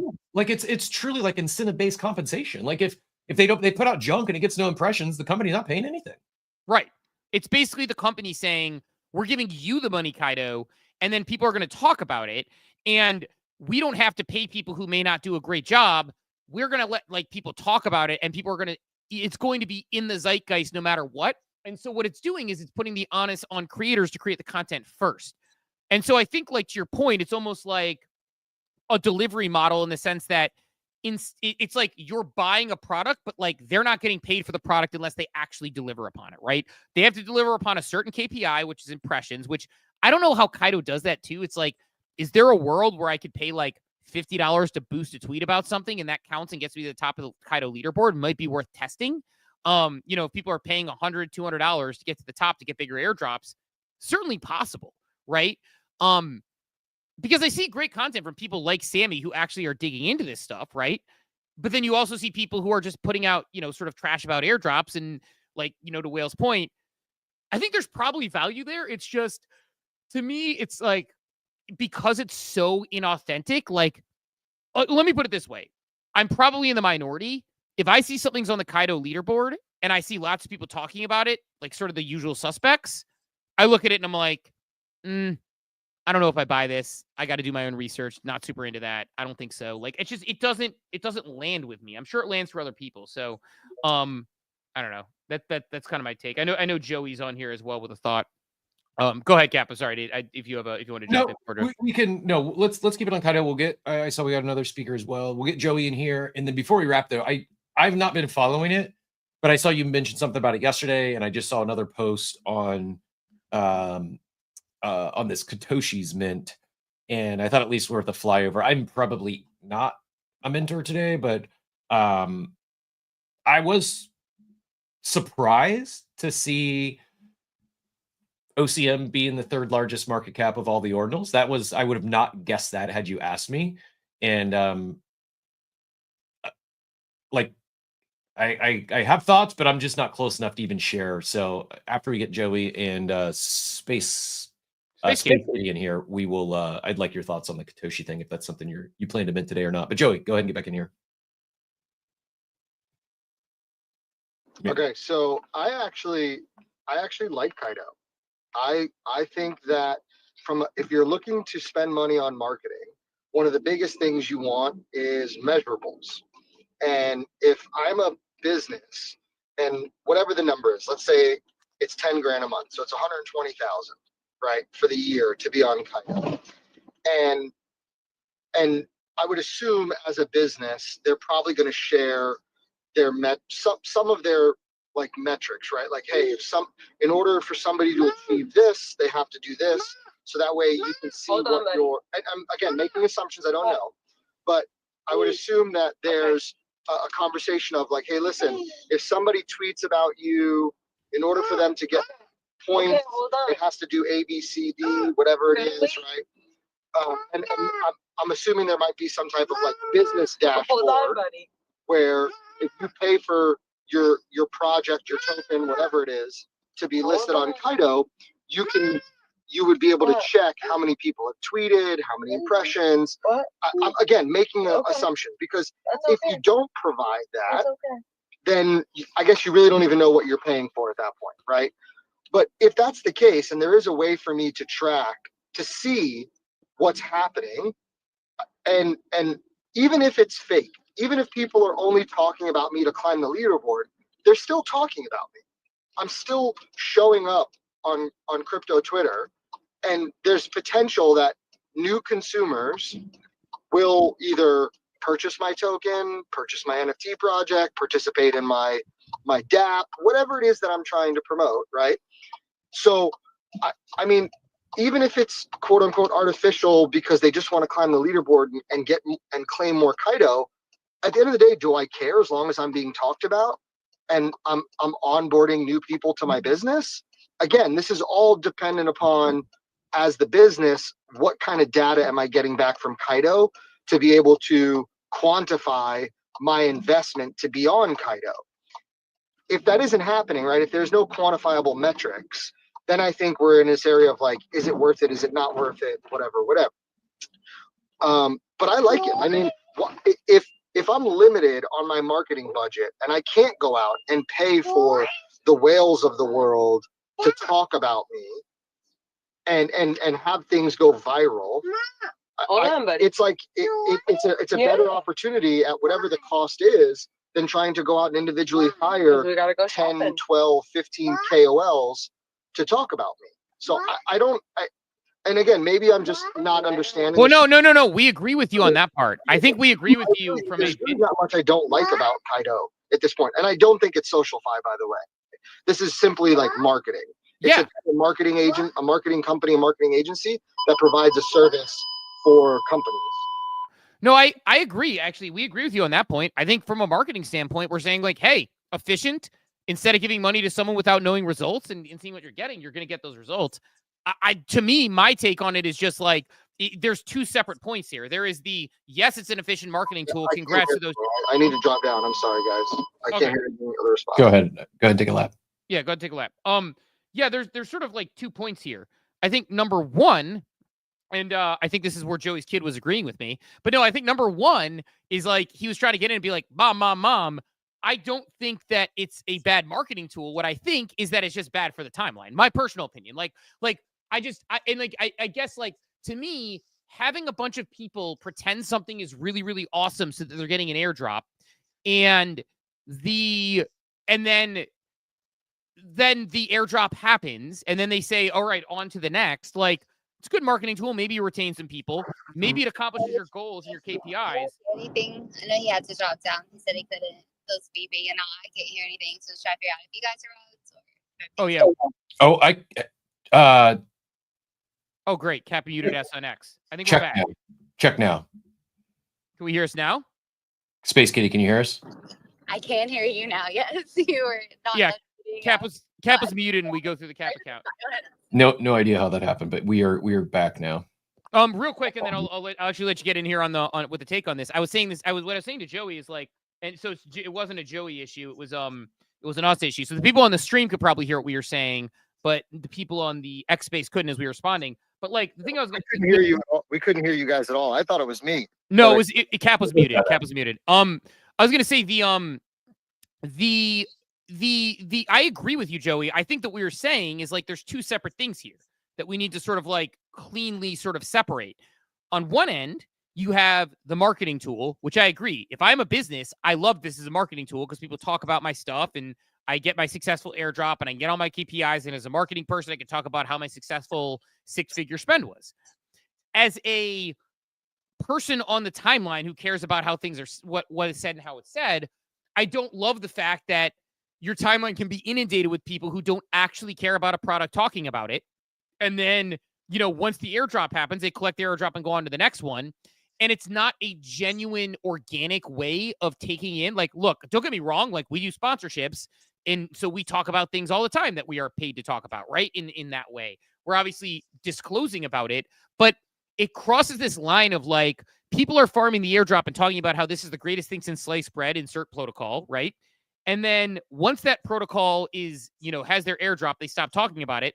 There's no disclosure required. They're simply doing it for the airdrop. And that's the part that throws me off a little bit as a consumer of the content on X. So I think that's what I'm trying to say is like, as a consumer, as a marketer by trade, and that's, you know, my job previously to Web3, love it. As a consumer of content, I don't love the timeline being hijacked by whatever the next airdrop is, and threads about like, talk about this, talk about this, talk about this. And then they clock out like a big old token cache on the leaderboard, and then they call it a day. You know, and a lot of times it's a lot of the same usual suspects on these things. And, you know, to me, that's what I worry about. I think Pengu, Caps One Up Pengu, I think that's a little bit of an exception because I think there are people who are legitimately bull posting Pengu who are into it, you know, the Mooses of the world, things like that. I think for the newer protocols, awesome marketing tool, just don't love what it does to the timeline. That's my position because it's an undisclosed ad effectively, but it's not an undisclosed ad. Like Be Epic saying it's artificial. And I think a lot of people are feeling that. So that is the point that I'm making. Great marketing tool, not my jam from a you know, personal perspective, as far as like the way it does to the timeline. Space Kitty, saw your hand flap. Go ahead and get in here, and thanks for letting us know about the mute and saving the show. Yeah, no problem. Anytime. I was gonna say, you know, it just reminds me honestly of kind of like the standard commission model. So that's kind of what it is. It's, you know, like, hey, we're gonna do, you know, essentially like commissions, and then if we like somebody, we'll maybe throw them a little bit more to, you know, achieve something or whatever. And that's great. But I mean, I also have the same opinion in that you do. One, that is a great marketing tool. Commission models that are, you know, based off of, you know, do something and then get paid have, for as long as we can remember, been a successful business model, you know, for various businesses. But also share the perspective with you that, you know, it is kind of, well, it's not really great for the market itself or the product in the long term necessarily. Maybe at first to build some hype and get some knowledge out there. But, you know, you also have that experience where it's like, once it stops being bull posted because that pay is not coming out anymore, it's not getting the same reward, whatever change occurs that makes it, you know, people move to the next thing, you also then start losing a lot of volume. Like you see that, like the easiest way for a lot of people in this particular room to be able to, you know, grasp that is just, you know, thinking about it with NFTs. Like everybody wants to buy the generation that's going to get you in on the airdrop, right? But as soon as the airdrop happens, what happens? Everybody drops it because they don't need it anymore. So, you know, there's always bag holders in those situations. I mean, there's always going to be anyway, but it definitely fuels the fire for there to be a little bit more excess of the bag holder and that kind of a marketing technique, where people are saying that they care for things, they're part of things, and then not really as dedicated as they would be if it weren't incentivized. But, you know, there's also the positives on the marketing side for the company and brand if they're doing something. You know, unfortunately, it just makes it easy for people who are not brands and companies that are not really achieving things or trying to achieve things to gain volume and dollars, you know, and extract.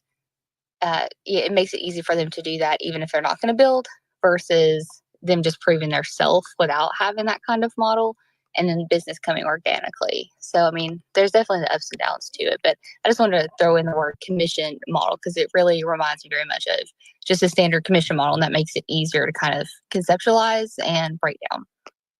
It's a good way of putting it, actually. I hadn't thought about it that way. I think that's a really good way of thinking about it, like as a commission model. Because, yeah, I'm not like, and it's like, that's why I'm trying to like parse my words and why I haven't put this thread out, because like I kind of said Kaito sucks as like a joke, like kind of being hyperbolic intentionally. I actually think it's like doing its job effectively, but I think like there's this misconception of what Kaito is, and I think the people who are benefiting most are kind of driving that misconception. Like, and that's why I was surprised almost to see Whale not bite the hand that feeds him, but like, you know, obviously he did a 6-figure Kaito airdrop because it worked well for him in the past. And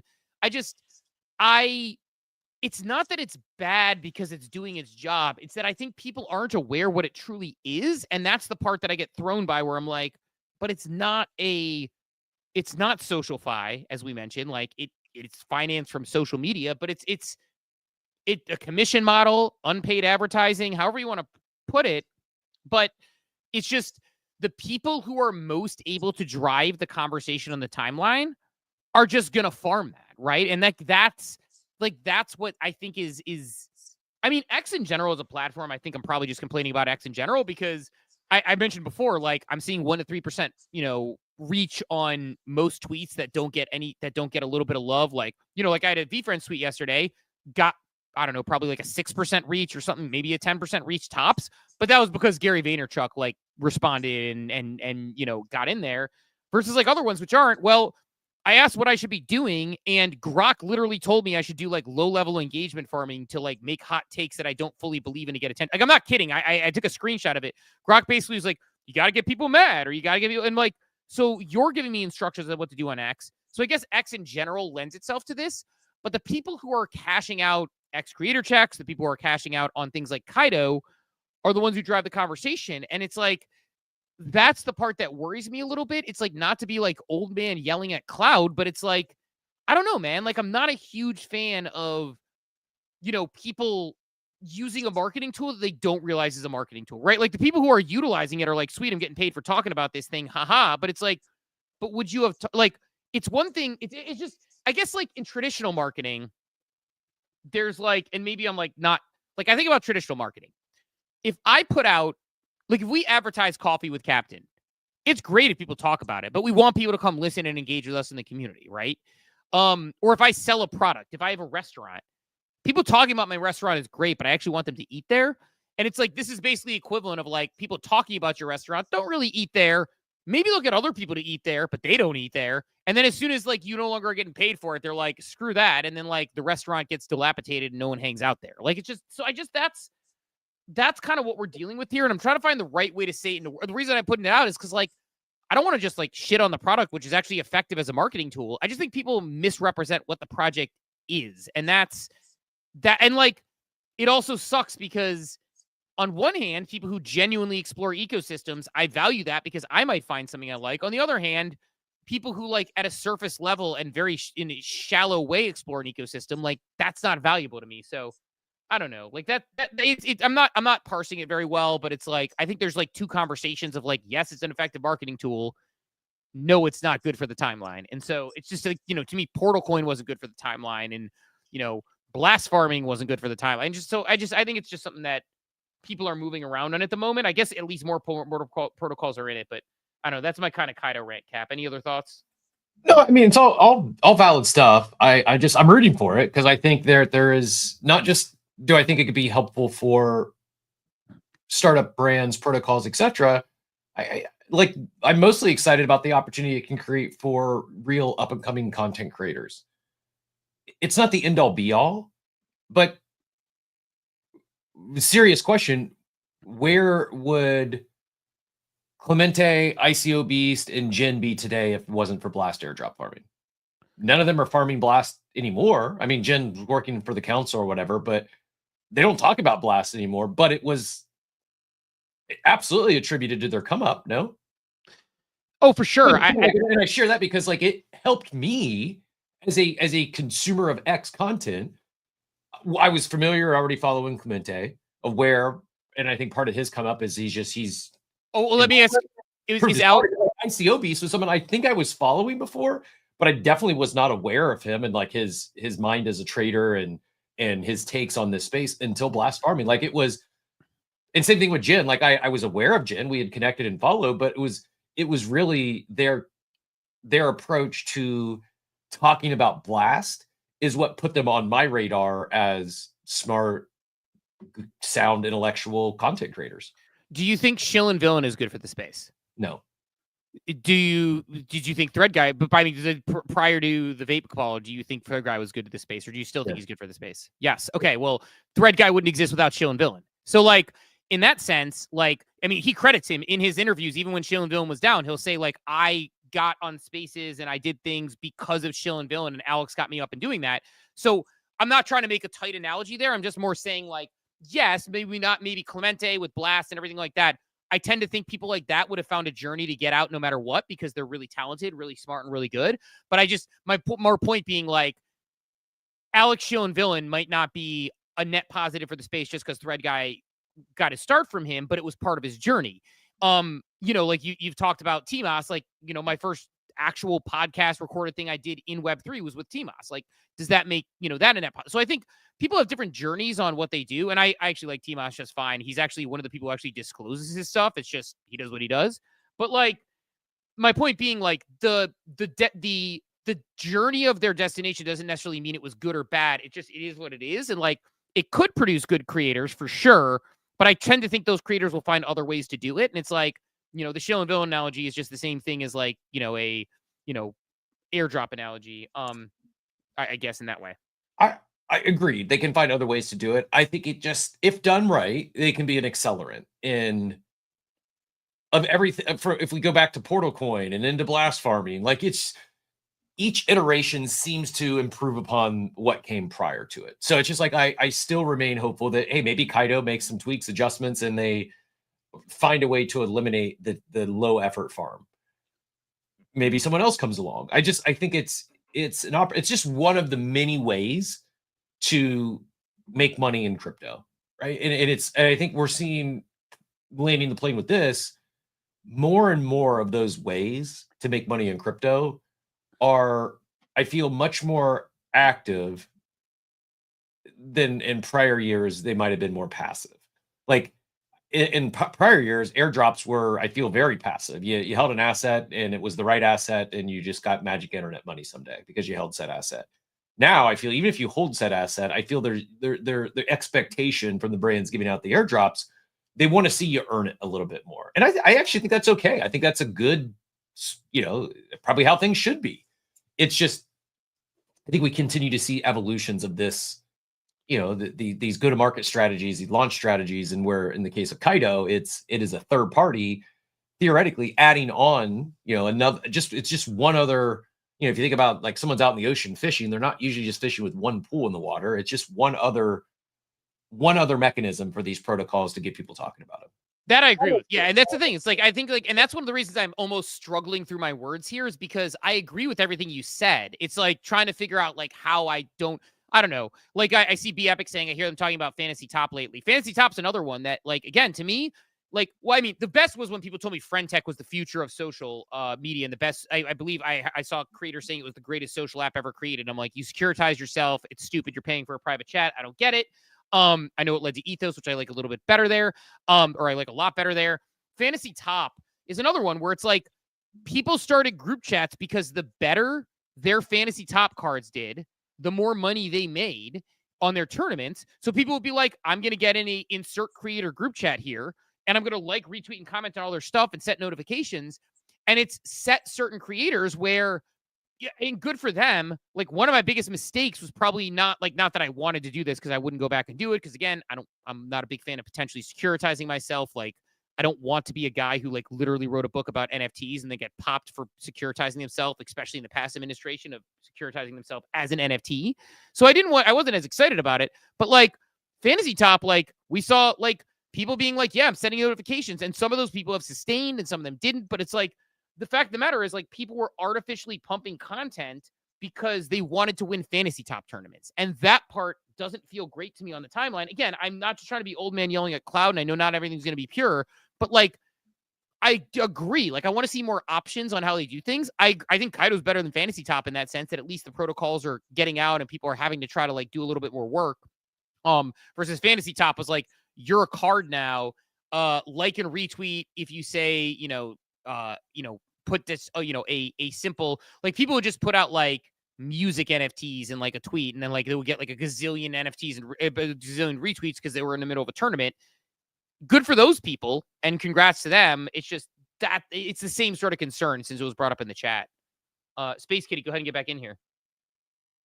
Yeah, I was gonna say, I mean, the gamification definitely has like its own angle, you know, like you've got the kind of like moral, the how does it hold up? The, you know, is it really worth it with or without that gamification element? You know, does it still have the same value? You know, there's a lot of questions there, but you know, I thought it was interesting that you point out the X part specifically. Because you know, X changing its algorithms and stuff constantly, you know, continuously shifting. Like we've experienced a lot of shifting as to how the algorithms here work, and you know, I mean, even just in the cost. I mean, now I'm paying like what $50 a month for the subscription just so somebody might see me. And if I don't pay it, they're definitely not going to see me for sure because it's going to make sure I feel the pain because it knows it can like get the money from me if I don't. You know, so I mean, we're seeing a lot of shifts in that. And I think that it's really important to you know, to really highlight the fact that those changes are probably directly related to how much of it's in your specific feeds, that our feeds are so tailor fit to each of us now. So like, whereas you might be incredibly bombarded with it, I'm not too much. So your experience might be a little bit different, you know, that you're talking about than what people around you are who are hearing it, you know, might be experiencing on that timeline. But it's really a pay to play, and we're seeing that a lot just in marketing in general and things moving, you know, where people are, you know, able to monetize those types of things. But I think a lot of it's not necessarily just on Kaito or just on any of these kind of commission pay, you know, go be your independent agent kind of processes. But also additionally just to X, I mean, you're seeing you have to get more engagements now. You get, you know, you're not seeing as many people get paid very much or even consistently. You've got, you know, the cost of the subscription is literally over doubled. I mean, it's crazy. I pay more for freaking Twitter or X or whatever X, you know, I pay more for that subscription than I probably spend on like, I don't know, like medication in a month for colds and whatever else I might get, you know, like it's a legitimate bill at this point. Just to have those feeds tailor fit and then also gamified. I think that that's kind of where some of that complaint can be felt also. That, you know, what you're seeing is likely very, very amplified for sure, which is not helping in the realm of people who, you know, come new into those ecosystems. So like, oh, great, I want to see this. They start liking it. They're going to be oversaturated by far by people who maybe do or don't do their research for those things. But I think that, you know, X is definitely an independent, separate issue worth discussing because it's definitely adding fuel to the fire in a lot of the cases. Yeah, I think actually that's interesting. I mean, that's even a whole nother issue to your point about like you're paying for the potential to be seen on X because it's very pay to play. And then I've heard a lot of feedback from a lot of people. My feed is almost entire, like I don't even use For You anymore. I try to use following. I've been working hard to curate For You I've made some private lists, or actually I think they're public lists if people really want to find them, that has like some crypto people that I reply to, like, and comment on because I want to like see that stuff that's relevant to me. My feed overnight, my tweets got nerfed again. And it was like, I couldn't like reach anyone. Like I said, like probably like 1% of my following or less at times in the first like hour of a tweet. And if I don't do anything with it or try to amplify it or people retweet it, like, right, just a normal tweet, which you would think you'd get a higher visibility than that. But number two, my feed largely became like political stuff. Like political stuff just showed up out of nowhere. And I heard a lot of people say the same thing. And I think they've recalibrated for it. I don't jive around in politics. I don't like political tweets. I don't comment on political tweets. I don't retweet political tweets. But like it became like these politics, and it was like the algorithm shifted in that way. So I think that's just a whole the algorithmic conversation is a whole nother one, and it's why I've said it before, like on the show, I'm very strongly considering shifting X to be like a very small percentage of my time and using a large percentage of my time on LinkedIn, YouTube, and other platforms, even Threads, because I'm not active on Threads. I have a small following on Threads. I'm not active on LinkedIn. I have a small following on LinkedIn. I could go on there and get more impressions than I can on a tweet. If I just put out a tweet right now, I'll probably get more impressions on LinkedIn. And that's crazy, but that's part of it. And I pay for this platform. So I think like that's part of the issue I'm running into. And I just wonder, is there going to come a point when it tips when people are like, look, that's cool that it's a real-time news source, but people are going to stop actually engaging and being part of the conversation because it's bots, like news and politics, and you don't actually get to have those conversations as much anymore. And it's harder to do so anyway, like the way that they've shifted the product. But they also got to, it's the Kaito conversation all over again. X needs to make money, and they're trying to make money. And I understand that too.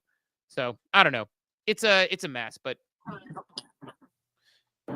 What platform would you say that you get the most most exposure for your engagement out of? Like, what do you find to be the most successful platform for you? Because I know, like, for a lot of us, it used to be Twitter and then X, but it's become so difficult now. At this point, where do you kind of see that media movement kind of moving to, or do you? If I'm being honest, I am way too platform dependent as far on X, and so I need to do a far better job of getting myself out there on other platforms. So that's one thing I need to do a far better job of doing. So for me personally, like, that's what I need to actually look into. But like, I don't know, we posted like our shorts, our YouTube shorts. Like, we posted a short, I think yesterday, on Ethos, and it has 765 views. We have like, I don't know, 46 subscribers. So that's significantly less than 53,300, which is what I have on X. And yet with that many subscribers, that short that we have on Ethos is 765 views. That would outperform a tweet if I just put out a tweet right now. Like, that would outperform like a tweet in the first hour. And, eventually it might go over there and some of the ones do well. And if you get the right retweets, but generally speaking, it would outperform. So I need to do more experimenting on there. I need to do more experimenting on LinkedIn, to be 100% honest with you. Like, that's one place that I probably should be, especially with the things that are interesting to me. Because again, I put out a post on LinkedIn. I haven't put out a post on LinkedIn in like several months. I'll have to look and see like what my LinkedIn reach is. So I'll report back on that once I pull it up. But that's another one that it's like, yeah, man, if I post a post on LinkedIn, like waiting for it to load, like bad UX that it's so slow loading up my actual profile. So maybe that's that. But I imagine that it's a higher let's see. I mean, do they not show impressions on LinkedIn? Or do they show impressions on LinkedIn? Let's see.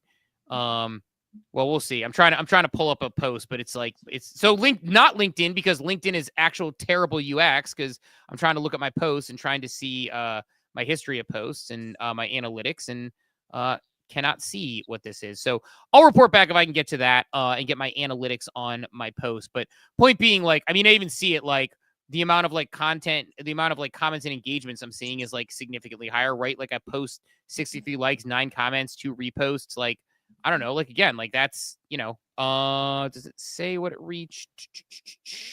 Does not say what it reached. So I don't know. I'm sure there's a way to see reach on your LinkedIn posts in some way, shape, or form, but have not been able to get that view analytics. Yeah. Okay, so LinkedIn, again, my LinkedIn, I post on LinkedIn like once every few months, basically. Last post got 2,700 impressions. Post before that got about 700. So that's about a post there. 1,200, 3,500, 1,500, 1,700. So on par or better than my Twitter engagement if I just put out a post and don't do anything with it. And I post there like once every few months. So I guess like it's just, I don't know. So it's just something to pay attention to. So I don't know. That said, like, I know we're hitting about the 10 o'clock hour. Oh, Space Kitty, go ahead and get in with a final thought if you want to jump in. I thought I saw you come off mute. Oh, I was just going to say I'm probably about to lose signal because I'm driving home from the doctor. I had a procedure today, so I'm almost home. So I just want to say thank you guys for letting me jump up and talk to you a bit. Yeah, I appreciate it. It's good to see you guys again.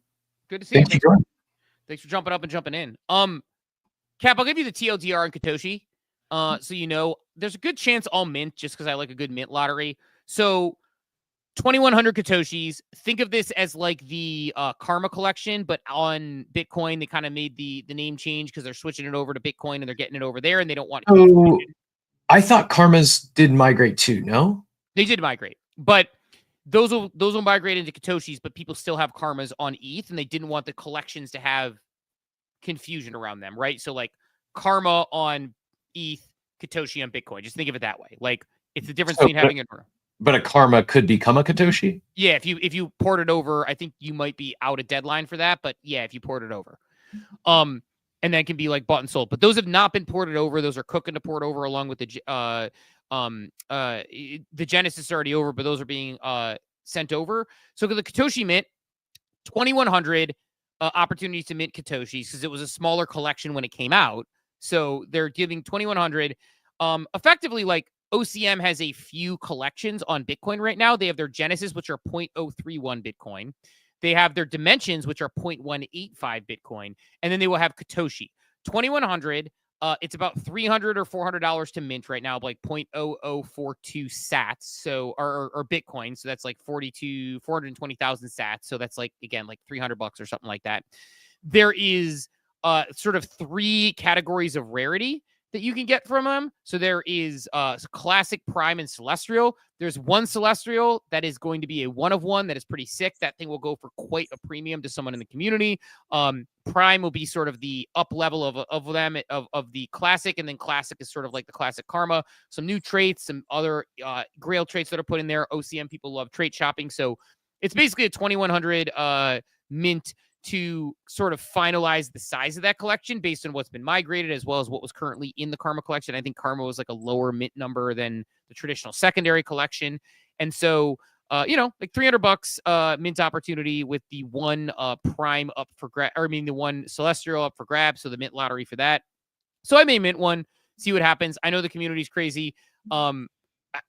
Elizabeth Olsen, obviously Bitcoin Magic Eden, where it's launching, it seems pretty excited and has been talking about obviously it's her job, but she expects she and OCM have said they both expect a quick mint out. There's been a lot of people demanding to get on the allow list. So I don't know. We shall see what ends up happening with it, but it is certainly, I think if you're not in ordinals, it's not for you. I think if you want to, take a shot at the mint lottery with OCM, it'll be a fun one.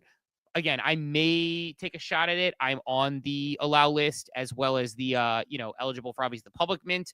But yeah, we'll see. It's another shot. I mean, look, we saw what happened with, we saw what happened with Mike and Patrick's Eternals. That did not, we saw Taproot Wizards go below mint. We saw, Eternals did not mint out. I don't remember what the final number on Eternals was. I'll have to check. But, I know it wasn't, I'm trying to see if I can find it on the launch pad. But I remember it was relatively low. The market had kind of spoken on that one. I don't love some of the dunking I'm seeing on it, though. I'm not going to name names, but I saw some people who were like asking to get on the sort of like chosen list who are then kind of dunking. And I actually don't love that. So I'll tell you offline, kind of like some ones that I saw that I don't love, but I don't know. It's a risk for sure. So I don't know. Thoughts? I'm guessing you're not a minter. No, I'm out. I wish him luck. I just the just how they've done the migration's interesting to me. We don't need to keep deliberating, but I just it is confusing, and I guess what's the why? Why are they minting more? Just dilution of the collection? Yeah, growing the community, evolution of collection. I think they're going to be sort of these, higher quality pieces of art on Bitcoin, which you haven't traditionally seen. So, they're putting it out there. The community's interested in it. So I think it's a community demand move as well. But yeah, like you said, like similar price, Bitcoin Eternals, 793 out of 4,444 that you're trying to mint. Obviously, Katoshi is less than half that as far as the collection goes, but about 793, so 70% of collection. I'll be interested to follow the Katoshi mint. It starts in an hour and a half, or hour and 47 minutes. So we'll get to see what happens there. But yeah, ordinals are interesting because you talked about ordinals having an issue. It's like, I don't know like who the incremental buyer is for ordinals right now, but I never know with OCM. Like you said, third highest market cap, good people, investors, and community. Maybe that has a secondary appeal. Like I said, I may be a minter. I like the mint lottery. I like the traits. I like the art. I like the collection. And I also think the incremental downside on like an OCM asset is very low, where it's like, okay, if I mint this thing for $300, I don't think like I talked about Taproot Wizards. The upside of Taproot Wizards was drastically high. People said the uproot was like a Bitcoin at like $80,000, and the downside was probably 0.15, which is about where we are. So it's like, okay, do you risk a few $1,000 risk to potentially have a major upside?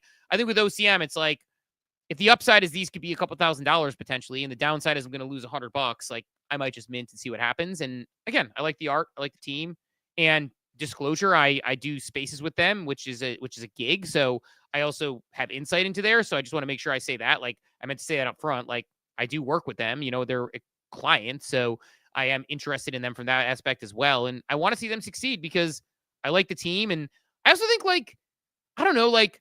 I know it's not as exciting to everybody else, and I understand why they're not excited. I like that they're like building really real tech and actually care about this stuff. Like, I think that's cool. I'm not saying that's a reason for people to mint, but that is cool to me to be part of that community. So that's like I've had issues on Bitcoin and issues with ordinals before, and the OCM community always solves them for me. So that's a value add for me personally.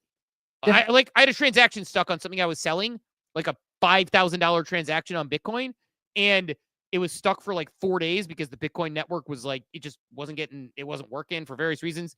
Someone in the OCM community had me solve it within minutes. Like they basically were like, here's how you solve it. So that's a value add for me, but I also understand why someone wouldn't mint, but like, I may be a minter, not just because they're a client, but because I like the art and I'm interested in, expanding the community, getting high quality art on Bitcoin. It's sort of a why now thing. So we'll see how they grow. So yeah, so that's kind of the TLDR. Pinned up top, if anyone wants more info, head over to the OCM account and check out those mint details there. I'll also pin up to the left our carousel for the week. If you've not yet hit those reminders for Wednesday, Thursday, Friday, we'd appreciate that love on the way out. Great show today. If you've not yet set up your BZ account, make sure you get that done. We'll be running that back again next Tuesday, and a few invites to bring some of our some of our regular listeners here on stage to join us for swap or not. And entirely unrelated, but maybe not breaking news, but I just saw it that NFL draft is inviting less players to the draft party this year. Like it was 13 last year. All 13 got picked in the first round. Now they're saying like 8 to 10. And rumors are Jalen Milroe is getting invited. So he's like consensus like 50, 45. He wasn't expected to go in the first. I think this is a sign now, Steve, that the Browns are going to take Travis Hunter number 2, and I think they trade up at the end of the first to go take Milroe. I think this is what it's signaling. I don't know how you feel about Jalen Milroe. I'm undecided. Not good. Yeah, not good either, but I think the Browns may as well just keep taking shots on quarterbacks till they get one. I'd much rather them take a shot at 24 or 25 than at 2. I do not think they should be burning. When you've got I think, generational talent, 2 of them there, I don't think they should be burning that shot on a 50-50 coin flip at best quarterback who, if he hits, like the upside's like Tua. Like I don't want any quarterback in this draft. Like unless you're drafting like a quarterback in the 5th round, I don't want any quarterback in this draft. I want the I think that's the play, but if they're going to take one early, do it at the end of the first with Milroe, not Shador at 2. Yeah, definitely not Shador. I think Dart's the best of the bunch outside of Cam. Cam Ward, I think, is separated, but I think of the rest, I'd rather see Jackson Dart. Yeah, I would rather take a shot on Jackson Dart as well. But I think, I don't know. If I'm the Browns, I draft Travis Hunter at number 2 or Abdul Carter. That's fine. Whatever you want to do there. Like get the edge rusher or get the generational defensive back that's going to potentially play some wide receiver for you. That's going to sell some tickets. Tank and get Arch Manning. Yep. That's all I want. I want Arch Manning. I just get me Arch, I don't know what the term is that you would say. I don't know. I had some very bad, not safe for work thoughts of the sort of like, when you say like tank for Tua or whatever the terms are, I had some bad ones. But I just want them to suck and get Arch Manning. That's all I want. But I've accepted the Browns for 20 years I've not felt anything with them.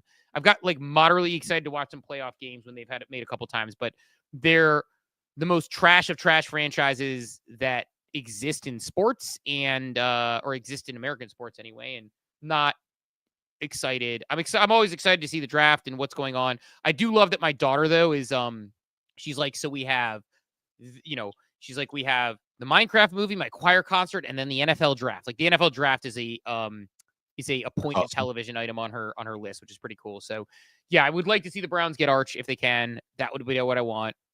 Hunter or Abdul Carter number 2.